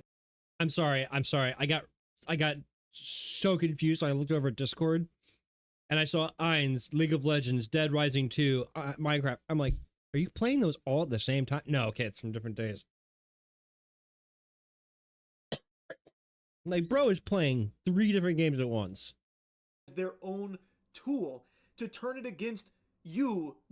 I was like, wait a minute, how are you playing Dead Rising 2 and League of Legends and Minecraft at the same time? That is a diabolical blunt rotation. The civilians, they're using it against Ben and his friends because they are hurting their feelings and exposing their very shady, very immoral actions based on all available evidence, and they don't like that. So now they are just completely shitting all over their rights as American citizens, the First Amendment most notably. It should concern you. If there is a level of wealth that can be accumulated by people like Josh and Brandon that can let them just tap into the police resources and use it against individuals they don't like, that should keep you up at night and have you concerned. That is a huge fucking problem, because that seems to be what's going on here based on all the evidence I'm seeing. I don't even think it's about money. I just think it's about the fucking Mormon church sticking together. Ben and his team had followed the law to a T. Yes, they got a little wacky with some of the ways they went about it, but there's nothing wrong with doing that. Again, that's protected. They did everything lawfully based on everything I can see here, and every step of the way, the police department was working to impede them in that journey for justice. It's fucking scary. Yes. The police department got an official warrant to search our house for stolen Legos. I should have seen this coming. Josh did threaten me in the last video that if I go out and actually try to sue him, he's gonna come out and say that I'm the one that stole the Legos. Okay, let's do it. Fuck you, man. You stole them, bitch. I stole the Legos? Yeah, you're a fucking thief. Dang. Or Okay. you can shut the fuck up. That's your fucking choice. Again, there's recorded evidence that... What a fucking child on the other end of that phone. Hey man, you stole Legos. No, fuck you. You stole them. It was you. Fuck you blaming me. An actual toddler response. This is also false. Josh even made that threat in the previous video. If you come after me, I'll tell them you stole the Legos, bitch. Why is Josh not in handcuffs? This is clearly fraudulent. He is wasting police resources. Why is Josh immune to it? I had to bust out the fidget toy. Isn't that strange? To keep me I got from taken to an punching interrogation stuff. room so they could find some reason to lock me up for good. Ben, I'm Detective Nikosha. Last time, I was able to get released on bail. But this time, they're requesting that I be held in jail a month until my court date. But there's honestly nothing for me to hide, so I went through the entire story with them to show the detective that this whole thing is just a big misunderstanding. This is where my heart broke for Ben.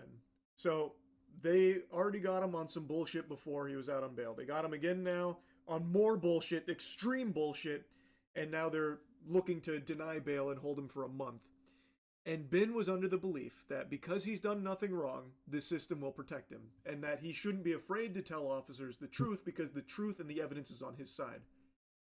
That's just not the reality. And that's not even exclusive to the Utah Police Department. One of the most important pieces of advice experts give, and this actually includes some police officers as well, is do not talk to the police without a lawyer present. Let the lawyer be the one to mediate and talk with the police for you. Because in a situation like this, the police are not there to help you. They're there to fuck you. They are looking for, in Ben's case here, an excuse to hold him for that month.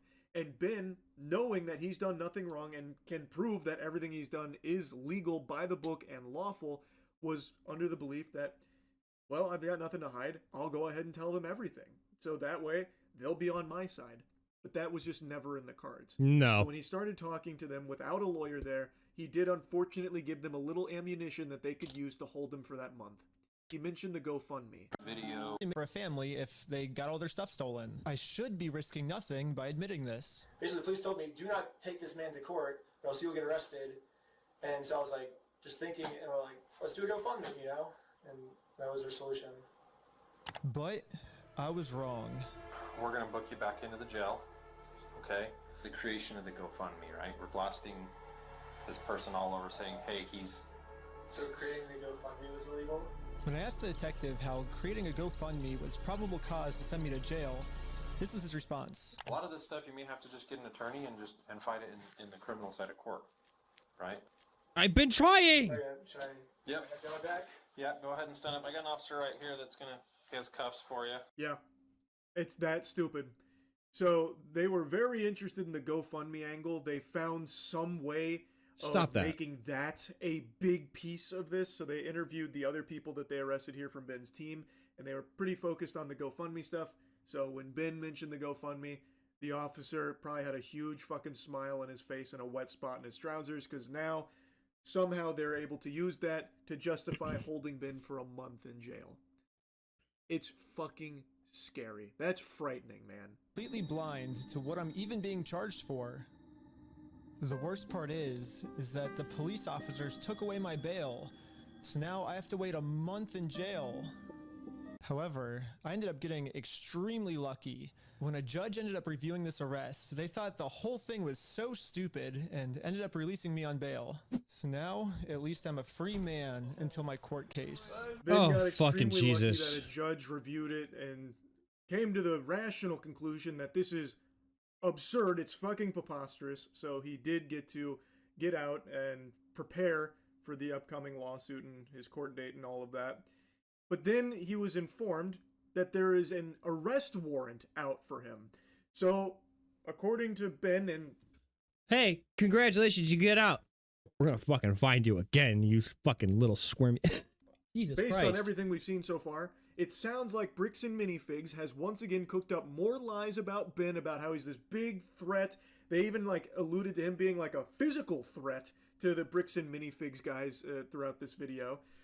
So he's this huge threat. He's out of control. He's on the loose. So now they have an arrest warrant out for him, which was actually signed off by a judge. The only thing the police department could tell me is that I do have a warrant, but this time the judge approved it that I will have no bail. And I am now a physical threat to Josh, the person the police are protecting. So basically, at any moment now, I could be arrested without bail for some mystery crime. There really is only one thing that I can do now. Well, I'm in Mexico now. It's fucking lunacy, man. People that have active stalkers that are literally a threat to their physical safety don't get this kind of treatment. The shitty thing is you're gonna show up for that court case on your day, and you're gonna get arrested because you have a warrant for your arrest. And then they'll use the fact that you went to Mexico as a fucking fleeing and eluding or something like that. There's honestly no fucking winning here. And that really sucks. That's extremely unfortunate. There's no winning in this situation just because everybody's against him. There's nothing you can fucking do. You've already tried every legal way to do it. Like I said in the beginning of this, you might as well just go out and shoot people in the fucking streets. That's not legal advice. Don't do that. Don't do that. But if that's the only way to get fucking attention, Just go shoot Josh in the knee real quick. Don't do that. Don't do that. That's a joke. I meant in Minecraft. Shoot people in the streets in Minecraft. Shoot him in the knee in Minecraft. Not in real life. From the police. Like actual degenerate, deranged, delusional criminals that are actually threatening the safety of innocent people don't get treated like Ben has been by the authorities. So now he has an arrest warrant out, non-bailable. So in a panic, he goes to Mexico. I mean, I can't even blame him. I genuinely can't even blame him for that. It's a complete mystery crime. Again, what they're even pursuing against him. This is so absurd. Again, this all started over Legos, but this has really revealed that Bricks and Minifigs is just a completely rotten company filled with actual maniacs, like genuine menaces. These are psychopaths. They are trying to have been arrested, ruin his life, throw him in jail over nothing because he's trying to get an old man his extremely valuable Lego collection back that they don't even have the right to in the first place by their own admission, because according to them, they don't do consignment, even though their contracts do say they do consignment. But regardless, if they don't do consignment, then they shouldn't have the inventory. Thus, they can't be selling the inventory because it would be stolen product, but they've already sold the inventory and they haven't paid for it. They haven't given Brian and his father what they're owed, and they're not giving the Legos back, even though he keeps requesting the Legos back. They refuse. And he has gone through everything lawfully. He has done everything as the law allows and permits and actually instructs him to do. He's followed every police order to a T, and still his life is in jeopardy here at the hands of Bricks and Minifigs and this corrupt police department and these officers. It's fucking infuriating. This is a huge deal. Now, I don't see what the fuck was wrong with the GoFundMe. I don't see why that was an issue, and I guess it's still a mystery because they haven't really said, but they said something about it being harassment or defamatory or something, literally in the police interview. They're like, yeah, no, you're going around spewing all this stuff about a guy, blah, blah, blah, and the GoFundMe, it's this or that. They did say why the GoFundMe was a quote-unquote issue. It's not. It's not. I'll put a link to all of that in the description here, obviously. It is so unreal how deep this goes. Hats off to Ben and his team for continuing to fight for justice here against a corporation of this size and this level of maliciousness. Holy shit. Anyway, that's really about it. So yeah. Oh my god, dude. Like, what the fuck? This was 10 days ago. Hang on. Let's go to see if there's more as a follow-up to this, which... Okay, yep. James did say there was more. Let me keep scrolling and find the one we just watched. There it is. Okay. Yeah, we're gonna keep this going. We're gonna keep this going because I just found the police department's... What videos? What videos are we talking about here? Actually, I could use $25,000. So there's the response from the police, an unexpected twist. Oh my god, yeah, no, there's several more of these videos. Okay, yeah, let's do this. Let's dive in. Fuck it. Yeah, we're not playing games today. We're looking into this. Yeah, even more unhinged craziness in this huge Lego scandal with Bricks and Minifigs has just unfolded. The Utah Police Department that was responsible for a lot of the inexplicably hostile and ridiculous behavior that we talked about yesterday with part 2 from Reckless Ben's investigation, that police department has now sent forth its softest gesture to try and explain their side of things and justify a lot of what's now been put into God's silliest soldier. And this guy is so soft-spoken, it is very difficult to even hear him in the first place. This guy must have just had his fucking tonsils removed. So, I'm just giving you fair warning.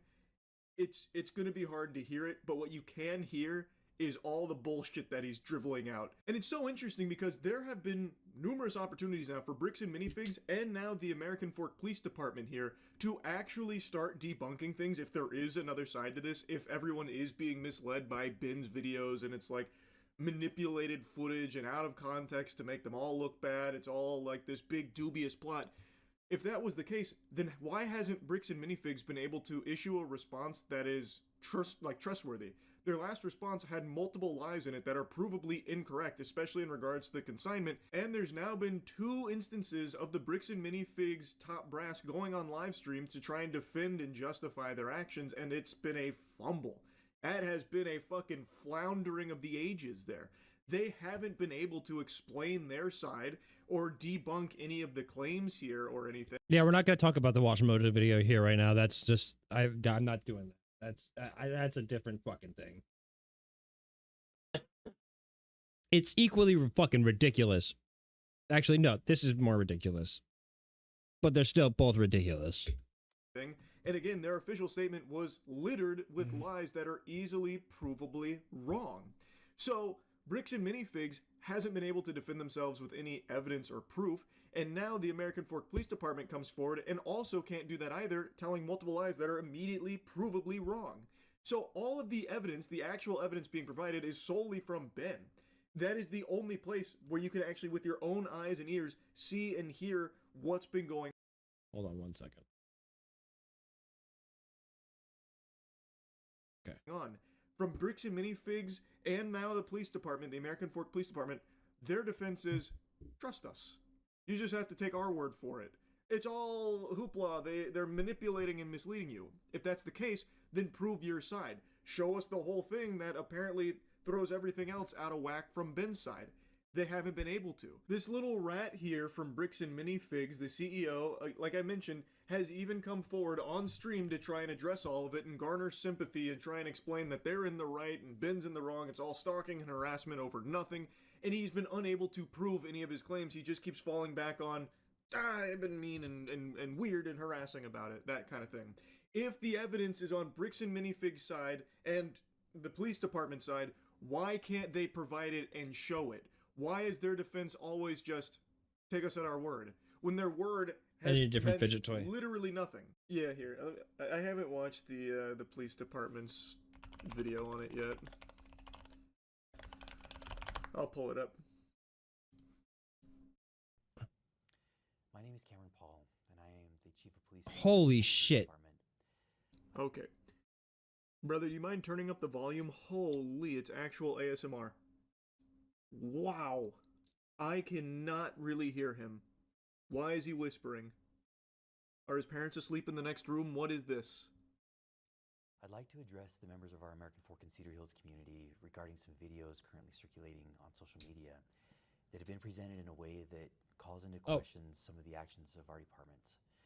And we can't have that. You're not allowed to question the actions of our department. We do nothing wrong.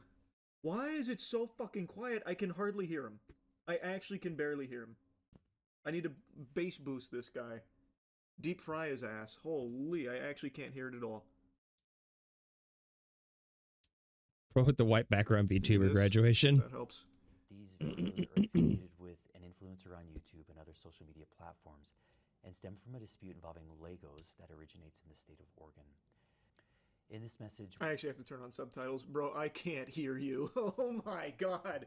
Use your outside voice, please. Oh, wow. I was gonna say, bro's not even mic'd up, but he is. He's got a lapel mic on. Mel had been at his residence. He stated the Mel was wearing a baseball cap with a UPS logo taped onto it. Mr. Johnson also reported that a suspicious package had been left at the residence. He explained that what appeared suspicious was that the shipping label did not look legitimate. The package was later determined to contain rubber ducks. He believed the Mel was an individual named Benjamin Snyder, who, according to Johnson... I can't believe it. Mr. Johnson further explained that civil proceedings were... Rubber ducks, the diabolical bastards. Snyder was sending individuals to his home to harass him.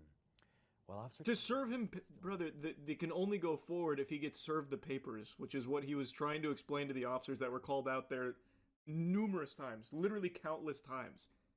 How else? Like he can't go himself because Josh is a bitch and has like formally trespassed him. So if he shows up, he goes to jail for it. But by law, through the legal process, he has to serve those papers.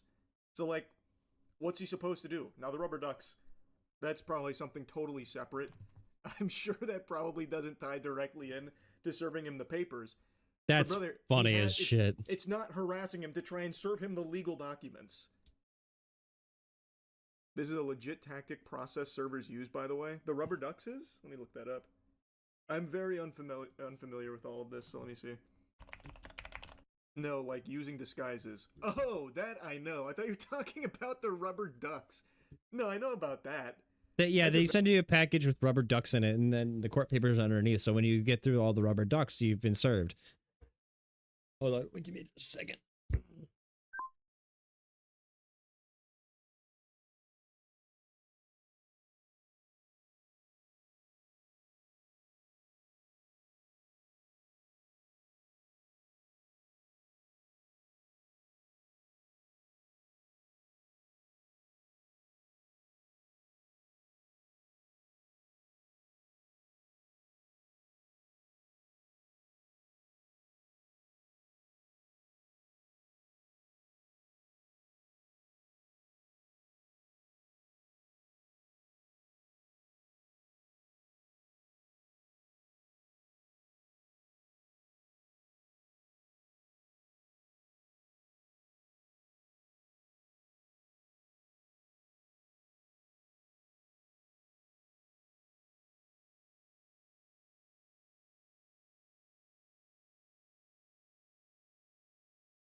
Dozy is now following me for coffee.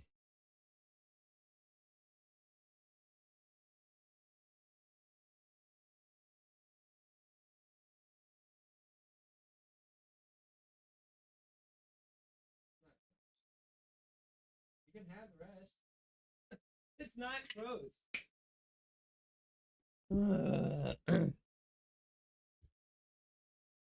As she's faking how gross the fucking coffee is, it's not. It just tastes more like coffee than creamer. Oh, fucking weenie. Very common thing. I thought you were talking about sending rubber ducks for some reason as like first contact. Officer Tonga issued Adams a trespass warning at Mr. Johnson's request and instructed him not to return to Mr. Johnson's residence. At approximately the same time, Officer Richardson arrived in the area and located a dark-colored Hyundai vehicle. Richardson initiated a traffic stop on the vehicle for failing to stop before the stop line at a stop sign. See, that's exactly what I said. Failing to stop completely at that stop sign. Does this guy then go on to say the officer was incorrect? Because we have the dash cam. He realizes this lie is immediately debunked when you look at the dash cam. They stopped at the stop sign. This is approvable. Sorry, I gotta play it again. I fucking knew it! Lie.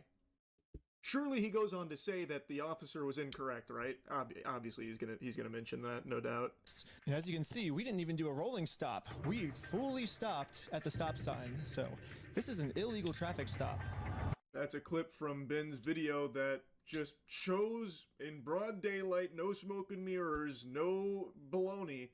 They stopped at that stop sign. Just wanted to dump that in here as a little refresher because what the spokesperson here for the police department is stating is provably false. There is a video, this is from the officer's own dash cam. So either this guy hasn't seen the evidence and is deciding to do this anyway to be clown himself, or they are knowingly lying. I'm more inclined to believe the latter because this isn't the only lie he tells. He tells multiple lies that are provably wrong based on all of the publicly available evidence. This is just disgusting in every possible way. The driver, who identified himself as Tyler Shaw. A rear passenger also identified himself as Benjamin Schneider. When Officer Tonga arrived at the... Nope, nothing about it being incorrect about the not stopping at the stop sign. Nothing about that. You know your own evidence contradicts your statement, right? This is is this a crime? Are you allowed to just lie about the circumstances of this? I don't know. Yeah, that's even crazier. I'm not a lawyer. Contact him as part of the investigation. There's got to be a way to turn this guy up. There's got to be. I can't even focus on what he's saying because I can hardly fucking hear it. I feel like I'm taking like a physical with the doctor right now to check my hearing. This is unbelievable. This is unbelievable how soft-spoken this guy is. To contact Mr. Johnson because there is a plugin you can get to boost audio even further. According to Snyder, their civil case could not proceed without an attempt at verbal reconciliation. I mean, it's not just according to them, it's according to law, brother. Why are you making it sound like that's up for debate? It's literally part of the legal process. I don't know why he's... Bro, corruption caught in 4K. Bro's filming his resignation and doesn't even know it. The entire department needs a deep investigation. Trying to frame it that way. During the interaction, Officer Fraughton indicated he believed Shaw's eyes appeared glossy and expressed concern regarding possible impairment. You're not going to mention why they got, why this has happened now? Because someone put in a tip that they had heroin? Are we just glossing over that? Did I miss it? Because I can't fucking hear this guy at all. Sounds like he's talking to me from underwater. Effective today, will be graduating from the Utah Police Department. Good. We're not going to address the fact that you have just pulled them over because someone gave you a tip that they have heroin, so now you're acting off of just like a fraudulent lie, and now you're saying, oh, his eyes looked glossy. We're not going to bring that up? Interesting. Very interesting. Officer Hawkins asked Shaw if he would be willing to participate in field sobriety testing to ensure he was safe to drive. Shaw agreed. Field sobriety tests were conducted and no signs of impairment were observed. During this same time, while Officer Hawkins was conducting his investigation, Officer Fraughton used his police service dog to conduct an open-air sniff around the vehicle. Fraughton's police service dog alerted to the presence of the odor of a controlled substance. No, he didn't. When did we see a dog? Were located inside of the vehicle door of her residence, taking photos. And then we're gonna blame the dog, and the dog needs retraining. Photographs of the home. The female was described as wearing long, fake, curly hair. Shortly afterward, Joshua Johnson contacted police and reported he was going to shoot someone as a result of the ongoing harassment. Multiple officers immediately responded to the area. While en route, Officer Sumbot with the American Fork Police Department. That seems like a really interesting thing just to get through pretty quickly. He kind of spit that out as if it was nothing, but to me that was kind of eye-opening. So he called the police because once again they have shown up to try and figure out a way to serve. I like how that's the first we're hearing of this, by the way. From these legal papers that he's avoiding like Garfield on Mondays. And now he's told the police, they're here again, and I'm going to shoot someone. Pardon? Pardon-moi? That's pretty alarming behavior, I'd say. From everything I've seen and from everything even the police have described, there's been nothing threatening to Josh or his family's safety or anything. They are just trying every possible option to get him to take these papers as part of the legal process that they are required to do. And now he's saying that he was going to shoot one of them for this continued attempt to make contact for getting served these papers? That's a child's response. Not like something that's a big deal? I think it probably should be. Mr. Johnson stated that the prior owner, Crystal Law, had No, we already know this part. You're just going to tell them that lie. Sent to the store to secure the franchise location and protect company assets. Mr. Johnson further explained... Not company assets, by the way, since they didn't pay for it and apparently don't do consignment, so it's not theirs. But according to Johnson, Mansell had not been paid. Mr. Johnson stated that when he arrived at the Oregon franchise location, Mansell demanded payment from Johnson and his business partner. Johnson reported that corporate representatives advised him they would address the consignment issue directly. However, Johnson claimed that Mansell continued attempting to hold Johnson and his business partner personally responsible under the agreement. Mr. Johnson also pretty reasonable. There were Lego sets believed to belong to Mansell that remained at the store. According to Johnson, they offered to return those items, but Mansell refused and continued demanding compensation. Mr. Johnson alleged that Mansell had hired Benjamin Snyder to harass, stalk, vandalize the store, threaten to murder the man. Threaten to murder? And forge signatures.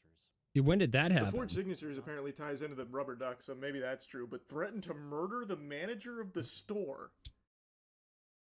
What? Yeah, just like Josh believed that there was heroin in Ben's vehicle, which obviously wasn't true. Huh. That's crazy. Weird. What an interesting theory. So they're saying now that they offered to return the Legos and Brian refused. That would be news to me. Because even when their fucking COO or CEO, whoever it was that went on stream to beclown himself publicly last night, even he was like, we're not giving them back. or whatever. So it seems like they really don't want to give them back. I don't know if that option was ever on the table. Or maybe it's like in part 1 where Josh was like, oh yeah, you just have to give me an apology and I'll get them right back to you. So they go through all of that and then he never gives them back. He just keeps kicking the can down the road and still never gives them back. Johnson then explained to Officer Sumbot several incidences from the previous days allegedly involving Snyder and or Snyder's affiliates. Officer Sumbot informed Mr. Johnson that Snyder stated he was present with a process server to serve legal paperwork. Is that right? It's because the Legos they offered to return were valued between $2.5 to $5K, so it was a small fraction of what they stole. Is that it? So they did offer to give him back like 2 sets from the collection? Like, alright, here, scram, here's 2 sets back. So that's what he's referring to? Johnson claimed the paperwork was fraudulent.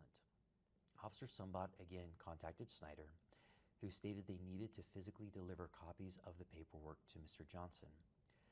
Officer Sumbot's report states, Snyder told me he was following the government's instructions and that Johnson keeps calling the cops on him to avoid getting in trouble for his crimes. Snyder said this is the 3rd time Johnson has called the cops because he thinks that if he keeps calling the cops on him, he can get away with it. But we are showing him that he's not going to get away with these crimes. Snyder allowed that sounds good. to take the paperwork to Mr. Johnson, which Officer Sumbot did in an attempt to help Mr. Snyder. Officer Sumbot advised Mr. Johnson that the paperwork appeared to be related to a claim and a case that originated in Oregon. Mr. Johnson stated that he had already contacted the Oregon Law Enforcement Agency with jurisdiction, which was the Kaiser Police Department, and had been told that nothing had been filed.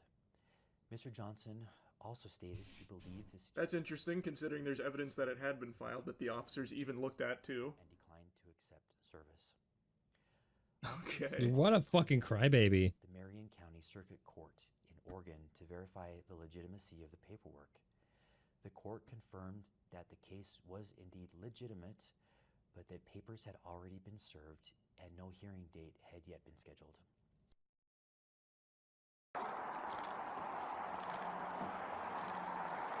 That would be big if true. Doesn't seem true, though.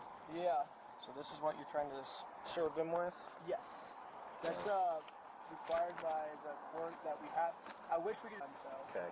You okay if I give these papers to them? Yeah, for sure. Okay. Oh, do they show this with no redactions? Okay, we might need you to fill out some documents later then, of proof of service, if that's okay, but because whoever serves them has to fill out a proof of service and might have to fill out some court papers, but.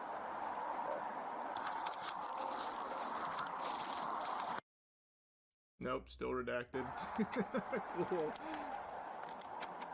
Of course. So we'll go ahead and take the off the. Because I guarantee you the reason they're redacting that is not for the man's privacy. It's for the fact that he's being a fucking toddler.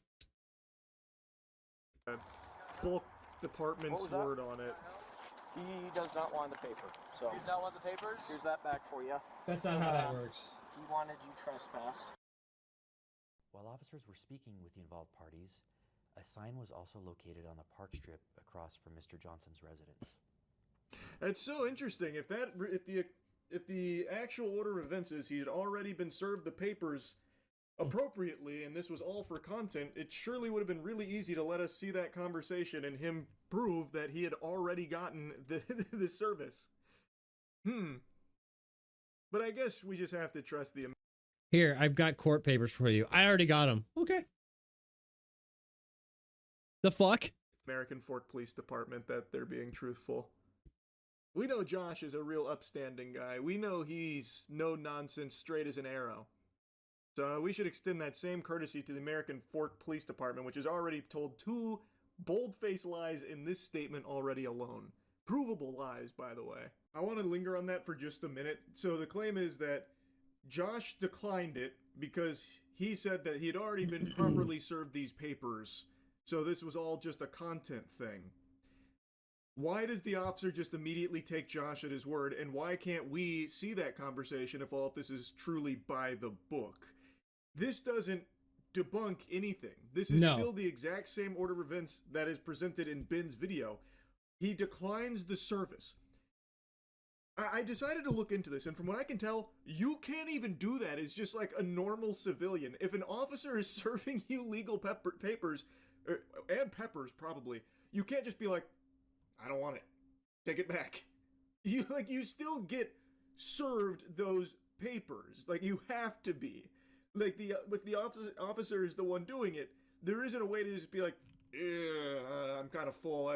My tummy, I couldn't have another bite. I shan't. Now, from what I can tell, you can physically refuse to touch them, but once the officer is there and confirms everything and is attempting to serve you these papers, it then constitutes the process moving forward. Why doesn't that count for Josh? Why is he allowed to just be like, oh, no, we're already way past that, so take that and scram. And then the process stops there for him. Why is that allowed? Like, I don't get it. I don't see why that's allowed for Josh when it doesn't appear to be allowed for, like, ordinary people. I'm physically upset. Snyder earlier warnings. Snyder responded that he believed he was following court procedure. An individual commits stalking if the individual intentionally or knowingly engages in a course of conduct directed at a specific individual. And I bet my fart was more audible than this guy's entire speech so far.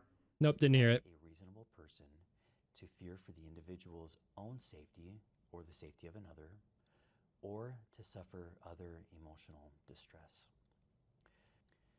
Utah law defines a course of conduct as 2 or more acts directed toward a specific individual, including, but not limited to, following, monitoring, observing, photographing, surveilling, or communicating to or about an individual.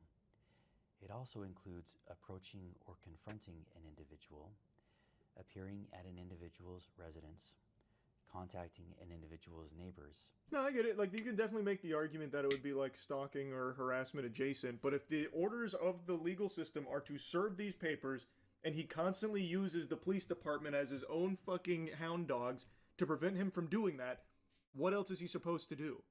How else do you serve those papers? They're really fixated on that element as opposed to giving the solution of how he's supposed to lawfully serve these papers in the event that they are refusing the service. I'm genuinely, what else do? You get a process servicer, which is what he did, right? Wasn't that the legal processor? So, like, they did.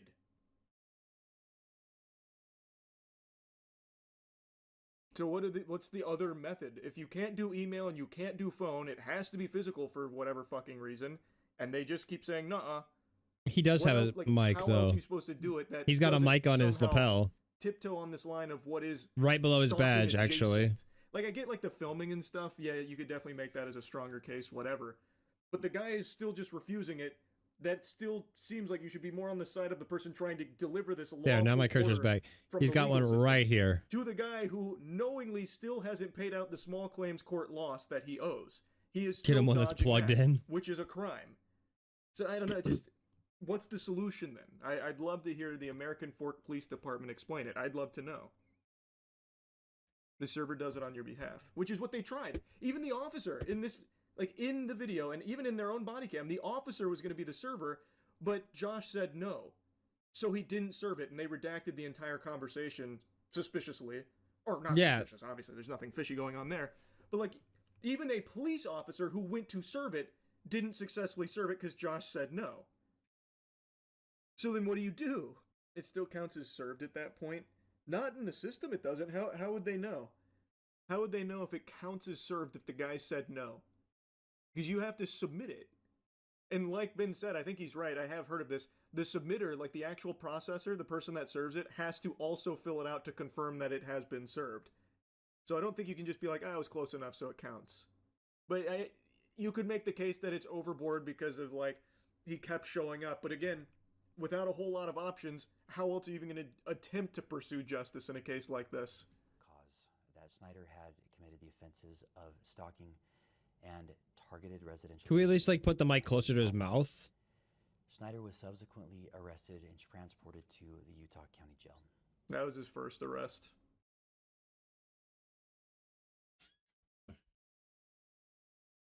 That arrest happened right after they learned that the lawsuit and everything was legitimate. So the officer got that information, confirmed it through the official channels, and then they immediately went to arrest him, by the way.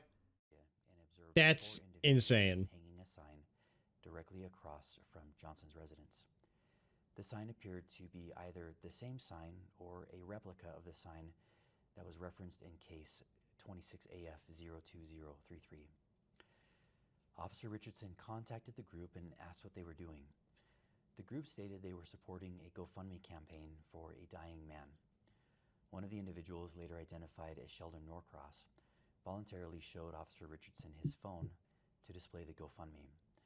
While viewing the phone, Officer Richardson observed that Norcross was actively engaged in a FaceTime call. Officer Richardson asked Norcross who it was he was speaking with, and specifically asked whether it was Benjamin Snyder. Norcross confirmed Snyder was on the FaceTime call. God, he's like their boogeyman over there in Utah. The known facts and the elements of Utah's stalking statute, and taking into consideration the new actions from that day, Officer Richardson established probable cause to arrest Snyder for an additional count of stalking. Jesus. Richardson believed Snyder was coordinating conduct through third parties that constituted a continued course of conduct under the statute we reviewed. Officer Richardson then decided... You guys are bending that statute in so many directions. ...search warrant in order to preserve potential... That's insanity. I can't... ...or alteration of any data. According to Officer Richardson's reports, when Norcross was informed that the phone was going to be... Even if you delete... Norcross immediately began manipulating... Even if you delete stuff, you could still recover it. ...the Oh my god, he's actually going for it. He's alting. That manipulating the device, it's all on camera, by the way. He went to lock his phone. That's the manipulation they're talking about on the device. Making it sound like he went in there with, like, a fucking magnet or something to start, like, tampering with it and erasing it like he hacked into the mainframe. Because the officer fucking freaked out. He's like, don't do it! And he's, like, reaching for his gun or something. Don't do it! You're destroying evidence! Because he locked his phone. It's all on camera, by the way. Now it is officially, they are doubling down on that, digging their heels in, saying that he was manipulating the device, implying that he was trying to... Even when in the interview, they're like, the guy describes what he did, and they're like, yeah, I don't see how you could delete anything off your phone like that. But we're still doubling down and saying that he manipulated the device. Okay. Nefarious activity and shit. Richardson wrote in his report, Norcross then immediately opened his phone and began manipulating it. He unlocked it, or he locked it. I believe he was attempting to destroy evidence on his device. At that point, Officer Richardson and Lieutenant Adamson forcibly removed the phone from Norcross's grasp after what Richardson describes in his report as a very brief altercation. Altercation? You just took his phone and that was it. That was the end of it. You took his phone and then arrested him. At this time, officers did not know where Snyder was located. While still on scene, Officer Richardson received information from an American Fork resident stating that several YouTubers had been renting an Airbnb property from this citizen. Officers This is when they raid it. Airbnb with the intent to arrest Snyder for an additional count of stalking. So it really seems like the entire community over here, like the Mormon community here, is all over Josh's meat to, like, really ride or die for him. So now they're just snitching on them just having an Airbnb. That seems completely unprompted that one of the residents was like, there's some YouTubers that bought this Airbnb. Go raid them with guns, please, ASAP. That's scary. That's terrifying. Shit. Upon arrival, officers developed probable Essentially a swatting call. Including information gathered from video surveillance from the Airbnb. Without the SWAT team. To believe that Snyder had entered the residence and had not yet exited. Officers then prepared a search warrant affidavit requesting authorization to enter the residence to locate and arrest Snyder. No, they went in there to look for Legos. By the way, they don't do this for real stalkers. They would never do this to a real stalker. For an average normal citizen, if you have a stalker that is like a threat to your actual life, they would never go this far. You would be dead in the ground before they ever even thought of acting. The owner reported overhearing conversations about possible stolen Legos. Specifically, officers wrote in the search warrant affidavit, the homeowner also disclosed that he could hear multiple individuals inside the residence speaking about possibly stolen Lego toys they had taken. How reliable. So he said, she said. We heard some, like, crackhead say that he thought he heard them talking about Legos they stole. Including Lego merchandise. 4th District Judge Roger W. Griffin. By the way, this is exactly what Josh said he would do if he pursued legal action against him, if he tried to sue him. Josh said point blank, you stole the Legos then, bitch, how about that? So you have two choices. You can shut the fuck up, or we can go this route. Ben didn't shut up, and now all of a sudden they've got a search warrant here about some stolen Legos that they got from an anonymous guy who was apparently just chit-chatting, thinking that he heard them talking about the stolen Legos they have. Reviewed and approved the search warrant. Officers executed the warrant as a knock and announce warrant. No, they didn't. They opened the door. Officers take the time to knock on the door, to present themselves as officers, and to inform anyone inside. But they literally didn't even knock on the door. They just opened it and said, hey, police. That's a no-knock warrant, buddy. As they were doing this, individuals came to the door. During Snyder's detention, you guys are just lying. Adamson took hold of Snyder's right arm.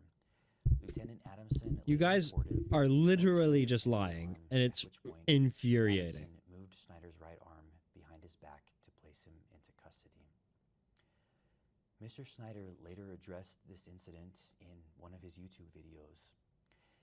In the X-ray image displayed by Mr. Snyder in that video, a small L is visible in the upper right-hand corner of the X-ray. The L indicates the image is that of the left shoulder. The video shows Lieutenant Adamson handling Schneider's right arm during the arrest. Oh, that's interesting. Officers documented no complaints of arm or shoulder pain by Mr. Snyder during his detention, transport, or booking process at the jail. All 5 individuals were transported to the American Fork Police Department. Due to limited interview room availability, the individual... That was just a stock image? In the video, is it just a stock image? I didn't look too hard at it. What the officer fails to address, though, is why he did that in the first place. The officer said that Ben was attempting to run, or gave him an indication that he was about to run, which is why he roughed him up there, why he grabbed him in the first place. I don't know why that slips through here with him not addressing that.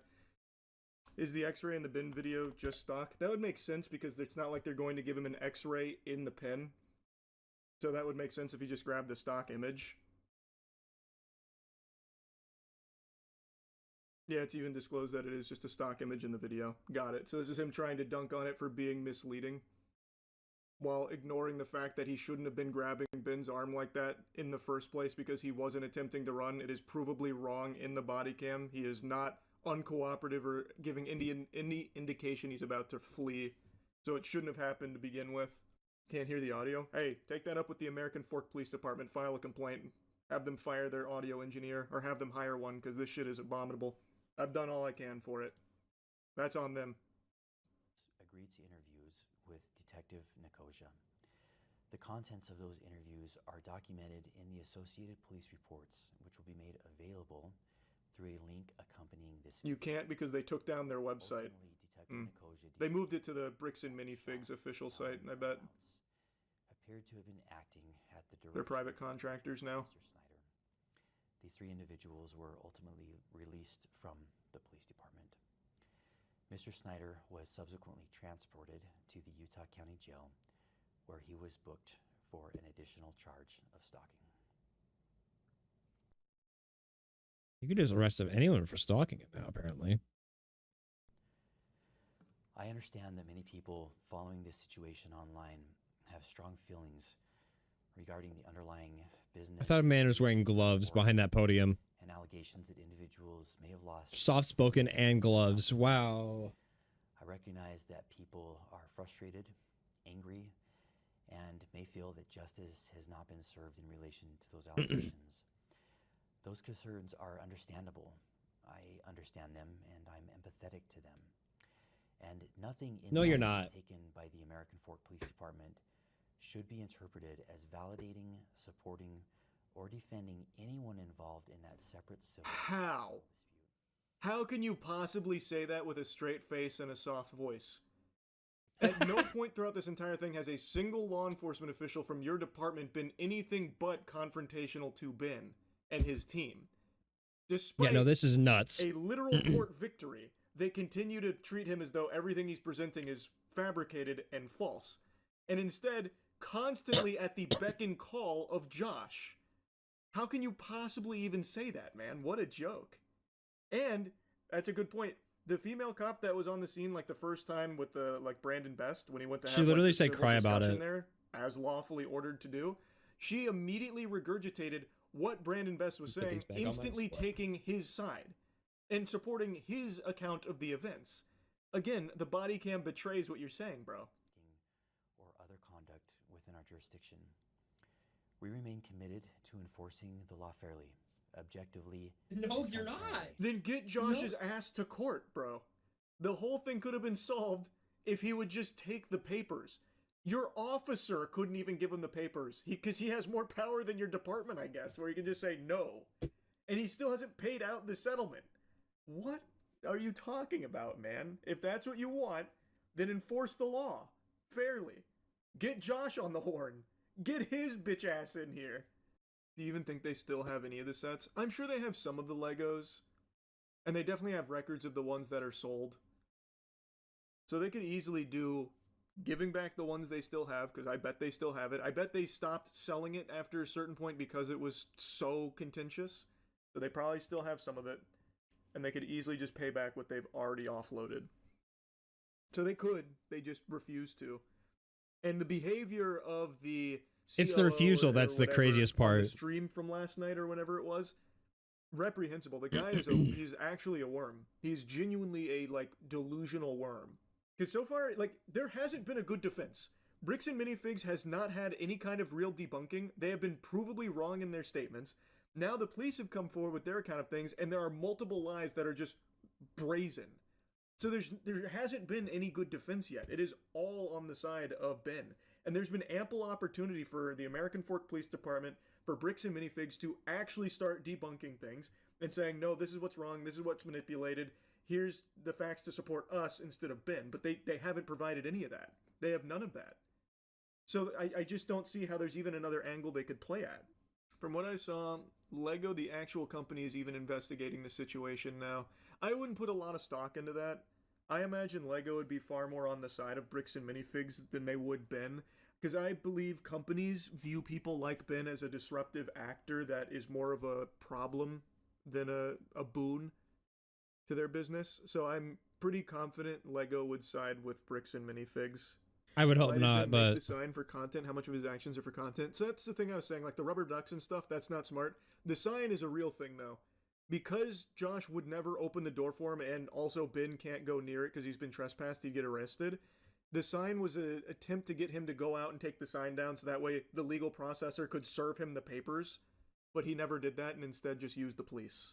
So I do think some of it was a blend of like solely for content, like the rubber ducks to fuck with him. But the sign one, that was like a real thing. that was a tactic. And it was on a public space, so he was well within his rights to do so.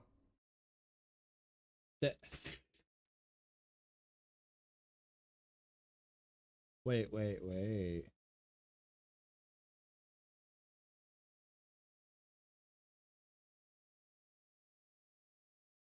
They fired them. Wow, so now you can't... You can go after them civilly, but... Oh my god, that's crazy. That's actually insane.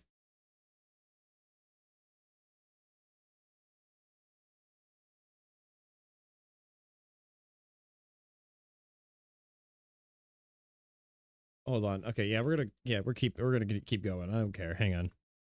We're gonna go a little bit longer because I do need to. If you thought the Lego scandal, there is stuff I need to get done today. I didn't plan on doing this all was done day. surprising you with twists and turns, you're off your gourd, Buster. You're straight gourdless in these streets. Bricks and Minifigs is a name that sends shivers down the spine of even the devil. There is no diabolical tactic too dubious, too unethical, too filthy for them to employ. They love to play around in the pig pen, and they are some fucking dirty hogs. There is no low they won't sink to. They go lower than this note. I have just learned, well, it has just been made public, I suppose is more accurate to say, that Bricks and Minifigs has attempted to have Reckless Ben's Patreon taken down, banishing it to the Shadow Realm in an attempt to take away his main source of income. I imagine the idea is, if Ben starts running out of money, he won't be able to keep putting up a fight.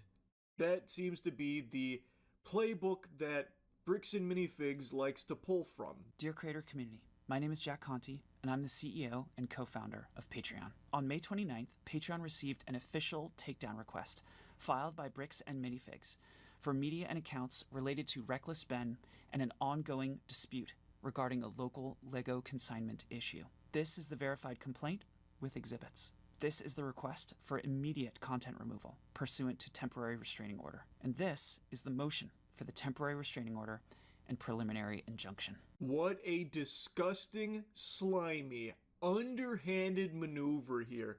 This is some shit that not even Umbrella Corporation was doing. They are that evil.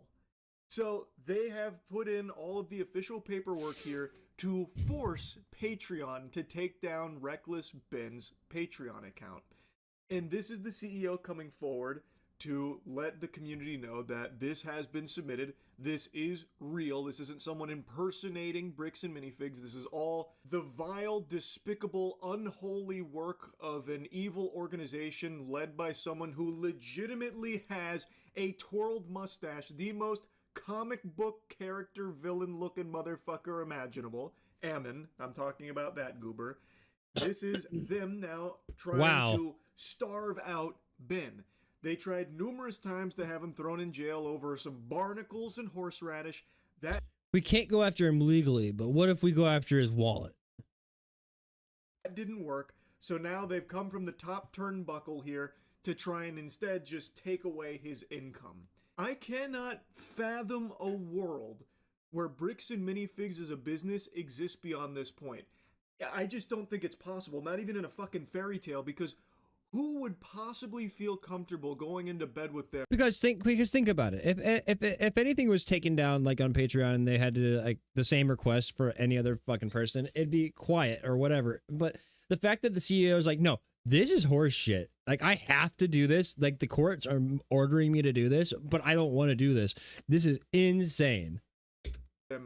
From this point forward, knowing what we know now, even just fully setting aside what I believe to be blatantly obvious, bare naked corruption from the local Utah police department over there that Bricks and Minifigs top brass are utilizing like their own personal fucking military force, their own little hound dogs.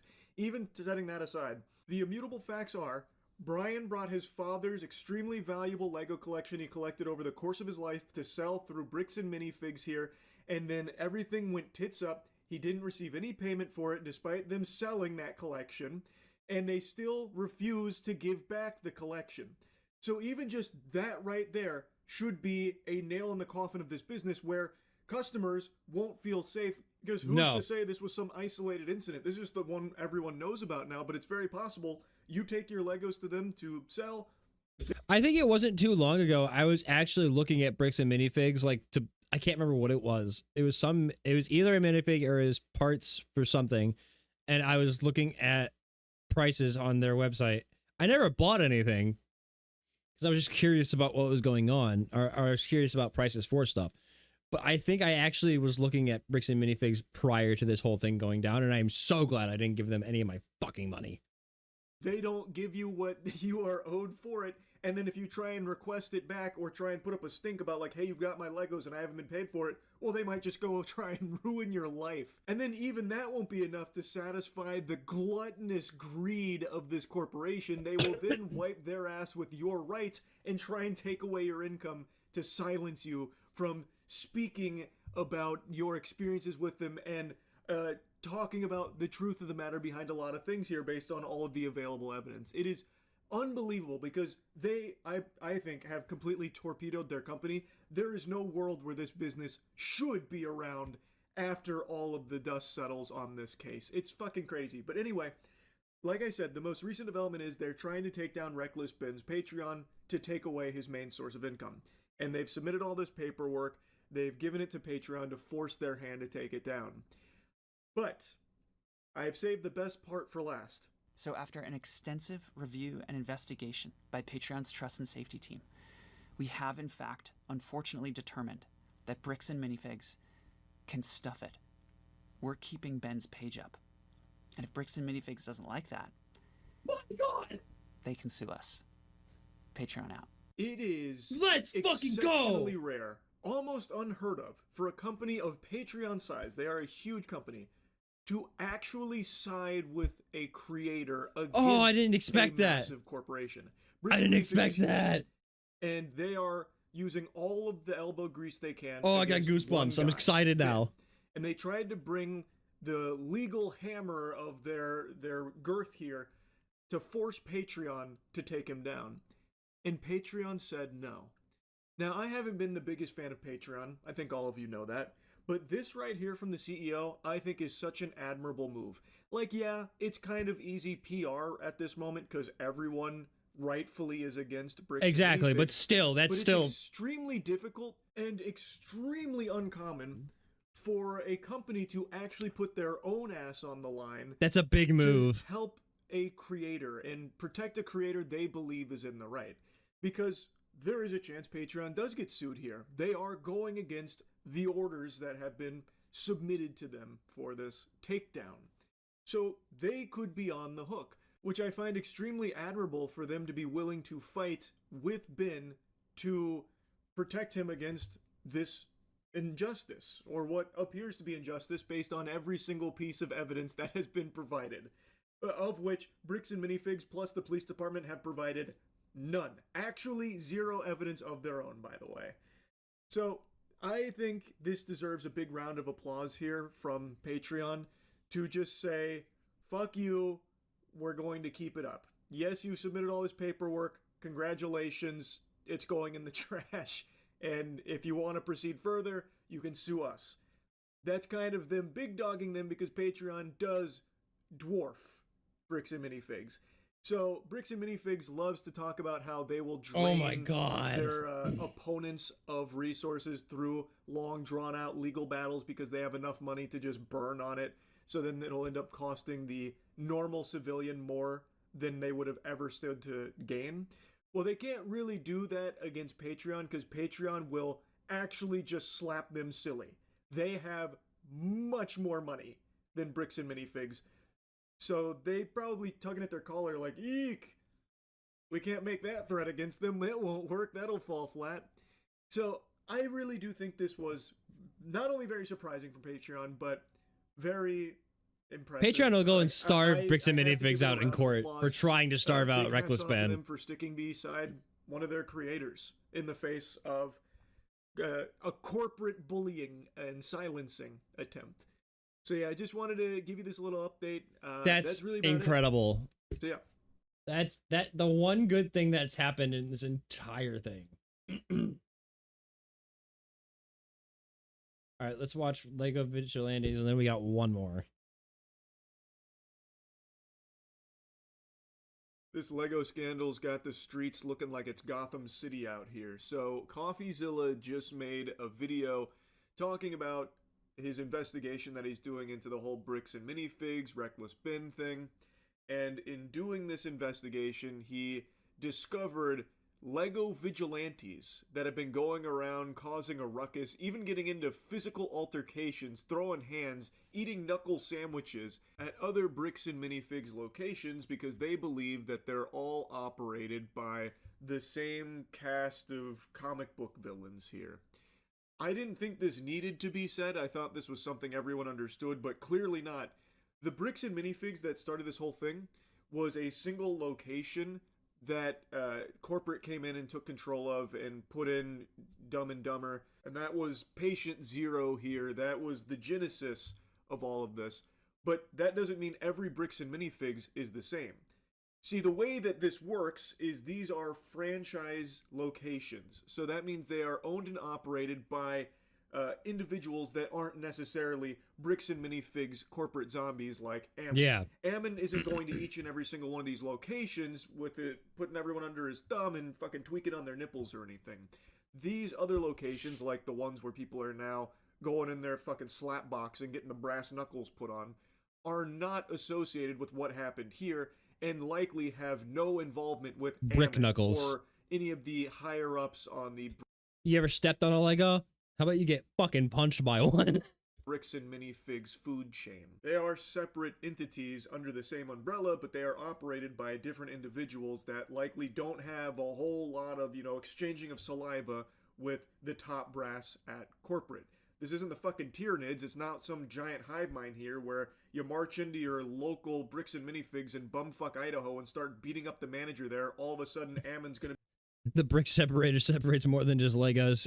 It does whenever you use it as a weapon. be feeling all of those blows and falling over in pain while he's taking a shower. They are not connected in that way. They are owned, overall managed by the same big corporation, which is Bricks and Minifigs, but these franchisee locations have nothing to do with what happened here or what Bricks and Minifigs corporate has been doing.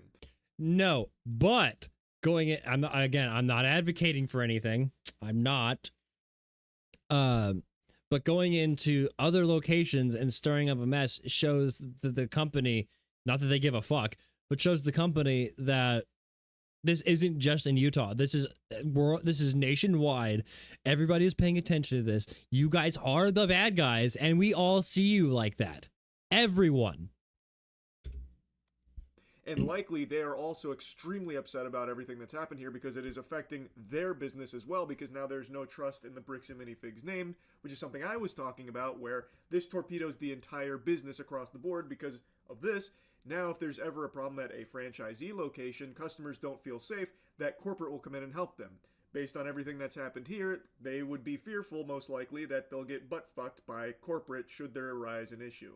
So all of the Bricks and Minifigs locations outside of the main one that started all this probably aren't happy about how the corporate zombies at the main HQ have been conducting themselves or what's happened with this one location. So I didn't think any of that was something that needed explaining. I thought everyone understood how that worked, but clearly that is not the case after what I've seen CoffeeZilla covering here.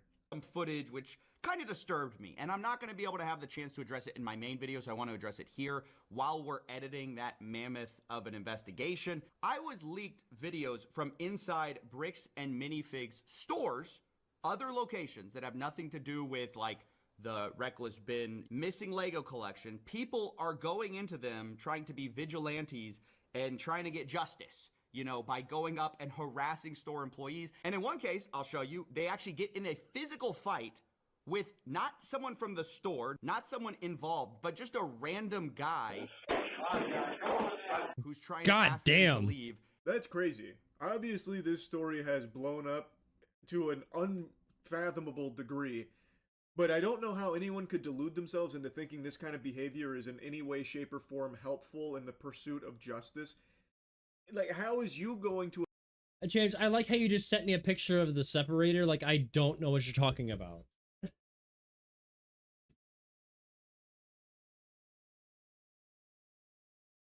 I have one right here.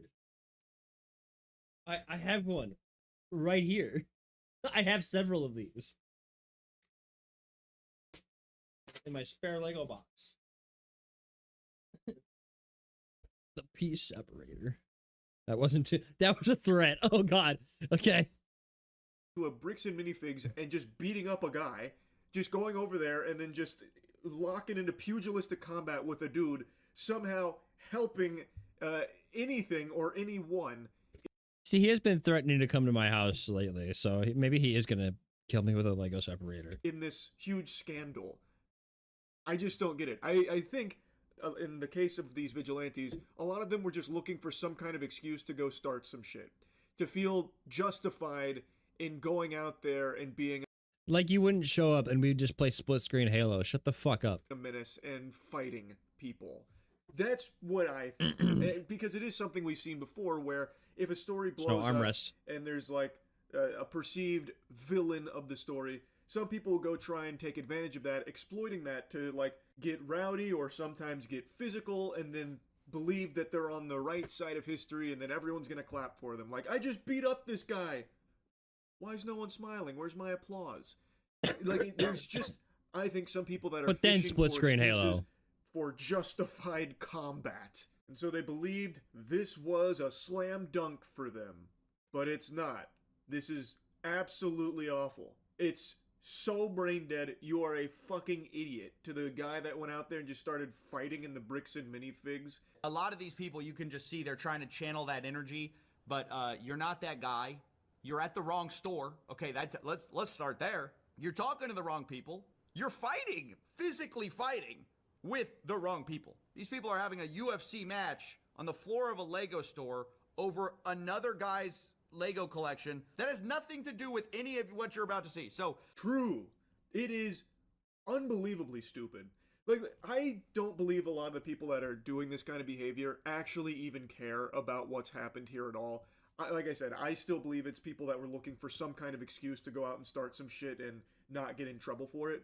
But let's say a few of them really are doing this because they care this deeply about the story. Well, doing this is extremely detrimental in the pursuit of justice. All you are doing here is actually helping Bricks and Minifigs, because now you are giving them very easy ammunition to use legally to prove that Bin and his viral social media campaign have done nothing but incite violence against innocent people in the Bricks and Minifigs umbrella. You are giving them very, very easy layups here. Like, look, here's video evidence showcasing terrible behavior, violent and aggressive behavior from individuals that have been inspired by Reckless Ben's videos.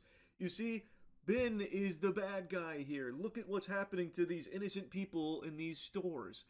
Like, I don't know why people can't, like, fucking think at all before going out and doing stupid shit like this. It's so incredibly dumb. Here's the first video that I saw. I'm gonna be blurring out some of this just for privacy reasons, and also because there are children in some of these videos, and I just want to make sure they don't get caught up in this. You cannot talk to children in here, bro. You cannot talk to children in here. Not in my store. Look it up. Not in my store. You cannot talk to children. Call security. We're calling security. Call.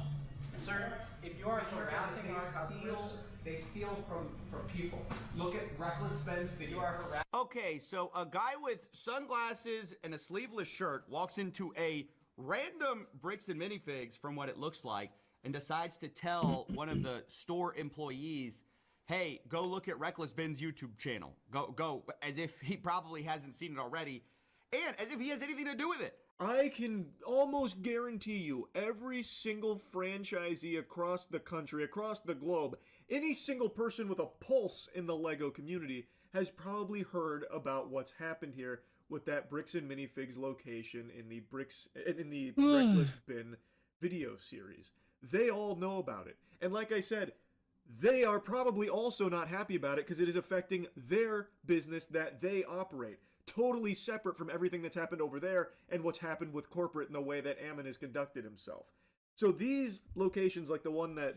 If you want to do something in Minecraft, go to the one that they shut down and break all the windows. This guy is now targeting. They have nothing to do with it. In Minecraft, of course. And there are people now demanding that every Bricks and Minifigs franchisee just close their doors now in protest of what's happened here. It's not exactly that easy. This is their livelihood. This is how they put food on the table for their families. They can't just be like, oh, I saw that Reckless Ben video. All right, time to pack everything up. Time to completely shut everything down and have $0 and have no backup plan overnight now.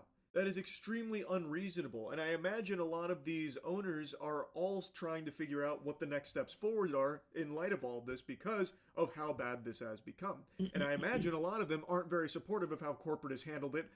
I don't think anyone in the world is necessarily on the side of how they've conducted themselves, but they operate totally separate from all of the hoopla that's happened. So it's not exactly something as easy as just, all right, time to move on, we're done here. Like, do you do that? Bricks and Minifigs is far from the only shady, possibly, allegedly corrupt corporation in America. And I imagine a lot of people watching this work jobs at major corporations. Do you go in and quit when you learn about the mistreatment of employees or a lot of the unsavory dealings of these mega corporations? I would imagine probably not, because it's a very difficult thing to just do, uprooting your whole life immediately overnight with no backup plan on where to go next. Like, I don't know why all of a sudden that's being requested of Bricks and Minifigs franchisees now. I mean, I don't know. What's this guy supposed to do? Oh, geez, I saw the video, and now I'm going to make everything right. And I'm going to give back the collection. How did this guy go? This guy doesn't know anything. What are you doing? This looks ridiculous. What? Okay, well, we're not doing that right now. I'll get you that on my next paycheck next week, okay? I'm sorry. I only got $25 for my first paycheck. I'm sorry. I had 2 hours of orientation and got paid for that. And they're like, here you go. So, yeah. Yay. Go buy pizzas or something. I said I'll go buy pizzas or something. No. I'll just go to the store and buy some pizzas after I get off stream.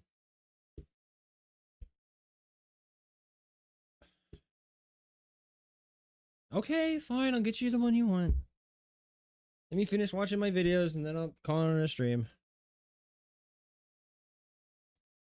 You work for, you guys. You're working for. Are you just gonna stand there now?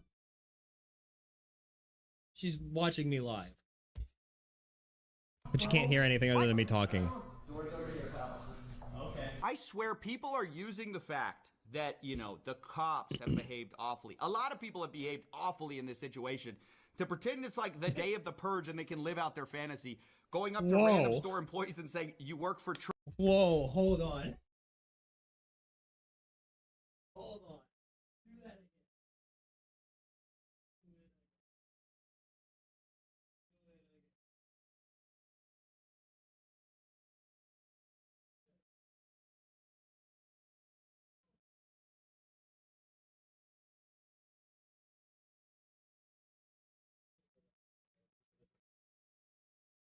See, there's a big portion of gamers who will never be able to do what I just did. Trump, bro. You're working for Trump, bro. You're working for Trump. Coffeezilla is sharing the same sentiment I am here about where She's still because just it's become standing so there. big, everyone feels like now everything's permissible. You can go out there and just cause fucking havoc at brick and minifigs locations. PvP enabled now. This guy's going in there saying you're working she's gone. for Trump. She Trump just probably can't disappeared. even spell Lego. Like, I have no idea where that's even coming from here. I didn't recognize the Trump administration got involved in the bricks and mini What is up with the right-wing Lego community? fig scandal. That's news to me. From Or I guess that'd be left-wing Lego community. another store location. In it, You you'll work for see three Trump. people. One in green, he came in to confront the manager. Up here is the store manager in blue, and over here we got our white knight. No. Cool. Here in public, yeah. You guys are liars. Get out my store. No trespass. Hey, you call 911. Yeah, do it. Call 911. So you can hear a little bit, he starts talking about something, and then you guys are liars, and then the guy responds, look, I'm going to trespass you. The other guy laughs and goes, yeah, do it. Get out my store. No trespass. Hey, you call 911. Yeah, do it. Call 911. Let's make sure that it's dirty. It's going to be loose like this. Why are you in my store? You're going to lose connection. Get out of here. Get off. You're going to have a serious attack. So Coffeezilla gave a great concise summary of exactly what unfolds here. I'm just kind of showing you the footage itself, but basically that guy's gone in there to berate the manager, talking about how he's working for liars, and then another customer over there is hearing this, and he's not too happy that they're besmirching the good name of the bricks and minifigs that he's in. So the other customer is coming to defend the honor of this store, which is outrageously silly. The guy doesn't even work there, is not even associated with the company in any way, shape, or form. He's just a shopper who didn't like hearing these mean things about bricks and minifigs. So he physically intervenes, puts hands on the guy, and that's what starts the fight. What? It's the walk up is so intimidating. I'm not even gonna lie. If someone walks to me like that, I'm gonna piss my pants. You know what I'm talking about? Yeah, I do. You know what? Who hits first? You want to wrap this up in this? Who swings first? You don't either. Yeah. So our altercation really is one guy going, you don't work here, and the other guy says, well, neither do you. This ain't gonna find the Legos. Brian Mansell's collection ain't in the store, guys. I just wanted to speak with you. Then you leave. Who are you? You have no authority. Why do you tell me what why are you not listening? The best part about this is people who are going into these stores to berate the employees are just expecting no confrontations. He's got nothing past this point.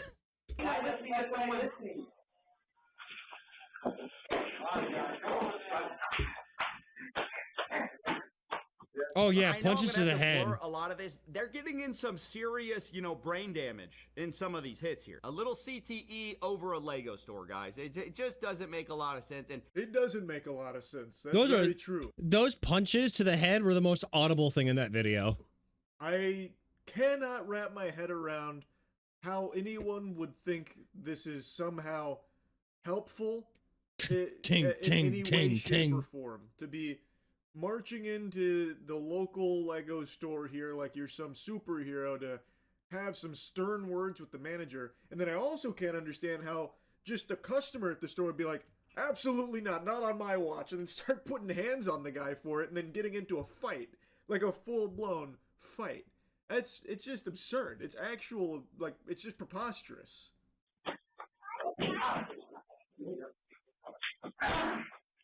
Poor Lego Mario just watching this happen. Sorry, bitch. Fucking fuck. Oh, the guy in green won.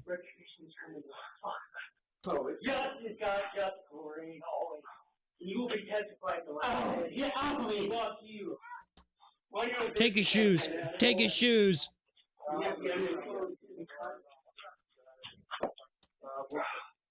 It would just be too funny if he took the guy's shoes. He took my phone. Okay, so pretty much from here you can see what starts to be drips of blood falling from the guy in black's face. I mean, his face is jacked up from this fight. Actually pretty brutal. So he does have a lot of blood leaking from his face there. Oh, he's leaking. The guy then leaves the store. Apparently took his phone too, so he robbed him as well. I don't see how he thinks he's the hero in the story by brutalizing this guy. It's embarrassing.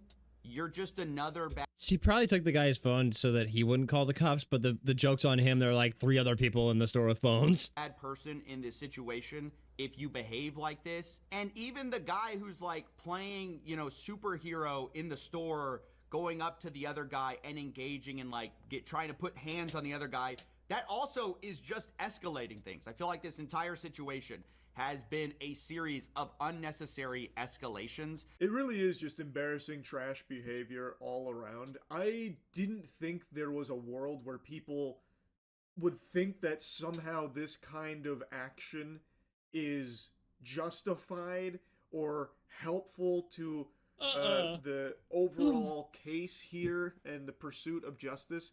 I didn't realize there was confusion on how all of this was even unfolding in the first place in regards to it being this one location and those franchisees. I didn't realize people thought that extended to every single Bricks and Minifigs around the country. That is just not how it works. You going to your local one isn't going to somehow locate Brian's father's Legos, or you're not going to uncover some huge secret there that blows the lid wide open on this case or anything like that. All you're going to do is, once again, cause a fucking unnecessary ruckus like this, maybe get into a fight, I suppose. It's just dumb. It really is. So yeah, the Lego Vigilante trend here, pretty cringe shit. That's really about it. So yeah. Okay. We got, I don't know what this is the last one you said was just, Lego Mindset? No, that was the other one, wasn't it? Yeah, that was that one.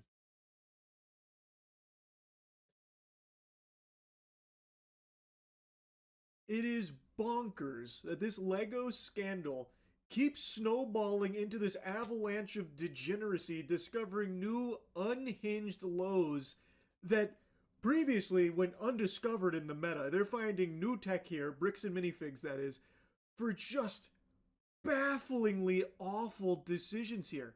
Now they have fully opened Pandora's box. They have unleashed the plagues out there. Just misery. It's pandemonium. It's crazy because it's like Bricks and Minifigs is a Voltorb whose only move is self-destruct, and they are spamming that bitch. They are just finding every possible angle to ruin their reputation. If corporate ass fuckage was a sport, Bricks and Minifigs would be Michael Jordan. Episode 3 is finally finished after crazy all-nighters and basically destroying my health. But I can't post it or I will go to jail. And not only that, I will also immediately lose my lawsuit of $300,000, and the GoFundMe we made for Brian will go straight to this mystery company that I am no longer allowed to talk about. All of us are still trying to piece together the puzzle here and figure out who this mystery company could be. It's like a Smash Brothers character you haven't unlocked yet. We just can't quite make it out yet. But I do have a hunch, though I'm, of course, not 100% sure who the culprit might be. We'll have to get Scooby-Doo on this case. So now they have ball-gagged Reckless Ben here. He was giving a status update on the whereabouts of episode 3, that it was completed, ready to rock and roll, but he is now unable to share that because it would put him at risk of going to jail and instantly losing his lawsuit, and also all of the money raised through the GoFundMe for Brian and his family would be forfeit. So he can't release part 3 of the investigation on this massive Lego scandal because of this legal hoopla he finds himself wrapped up in. Now, right away, I want to talk about something because I've seen a lot of people mentioning that the methods that been used here were really counterproductive and may have actually been harmful in the grand scheme of things in this case. And while I do understand that criticism, like, yeah, it seems like some of the things he was doing may be purely for content, like that was the impetus behind a couple of the decisions. What's inarguable is that what has happened as a result of this is a net positive for the actual victims of Bricks and Minifigs here, which is Brian and his family. The money raised through the GoFundMe is life-changing, and it is no doubt a good thing. And showcasing the way Bricks and Minifigs corporate, as well as how those individual franchisees conducted themselves, is also an extremely important thing as a PSA to the Lego community with who they might be doing business with. So I think no matter how you spin it, no matter how you look at this and peel back the layers of the onion, I think even if you didn't agree with all the things Ben did, which I do understand in a few instances, I think all of it did lead to something very important, which was trying to help someone that had been wronged by a corporation that refused to try and make things right without this public spectacle unfolding here. And also, unironically, Ben has made a sacrifice to, like, his personal freedom. He's went to jail twice for this and is now wrapped up in some very serious litigation. See, let's go back. Let's go back to the cops saying that he's lying thing. Like, why would anybody push a lie this far? Willing to go to jail multiple times.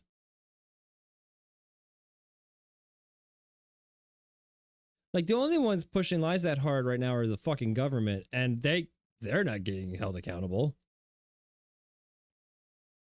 Why are we making up a statement that Ben's lying about this and then trying to lock him up for it whenever there are so many people doing way worse fucking things that are not getting held accountable? All of that under the attempts to try and make things right for Brian.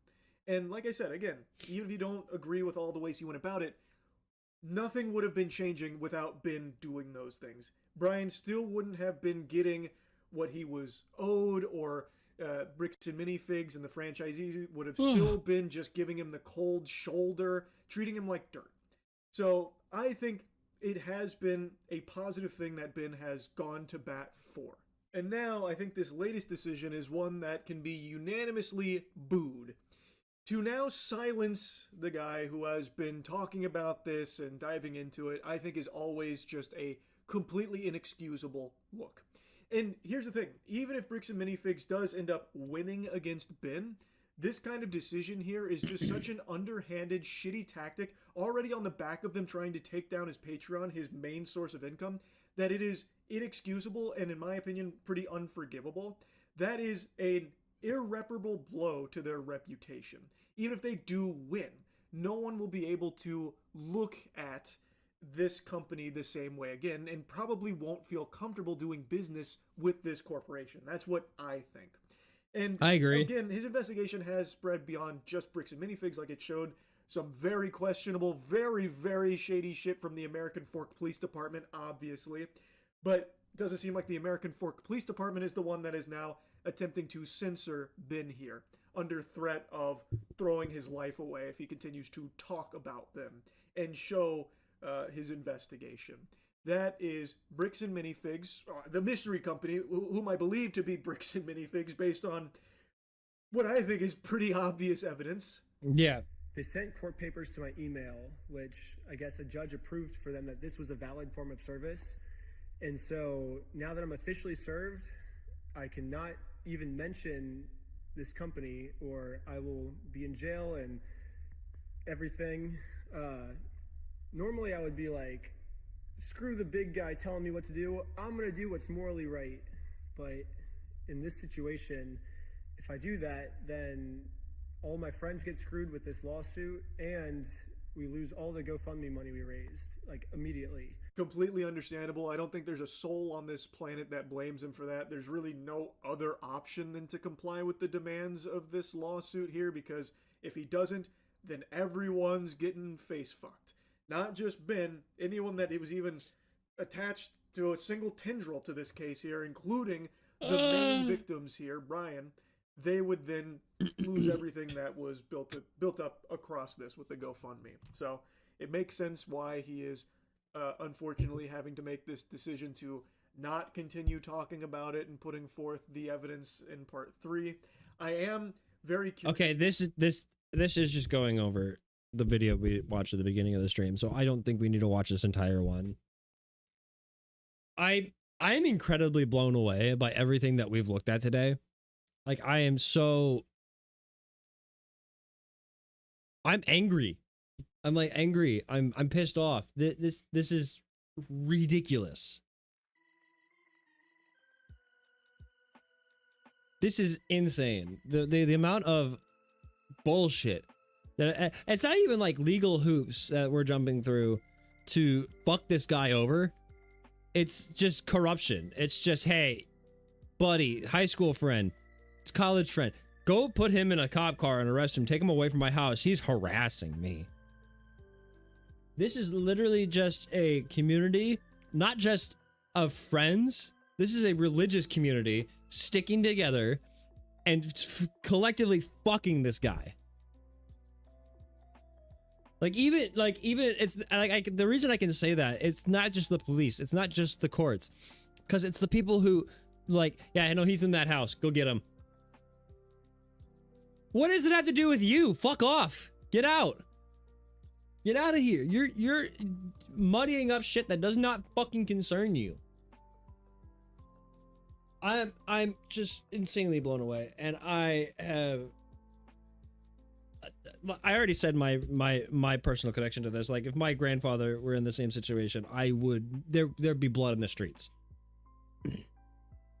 Blood in the streets, because I would not be able to put up with all of this shit. There'd be some extreme that would be taken, and yeah, I can't say anymore. Otherwise, I'm in trouble. But whatever. I'm gonna leave this very annoying stream here because I don't feel like going on any further. Instead of look outside tomorrow, we're gonna do the No I'm Not a Human run that we were supposed to do today, and I was consumed by the bullshit that we just watched. I'll reschedule the look outside stream to some point, maybe this weekend, I don't know. But I gotta go cool off. I'm so angry. Thanks for watching. Thanks for hanging out. I will see you guys tomorrow for No I'm Not a Human. I'm out of here. Bye.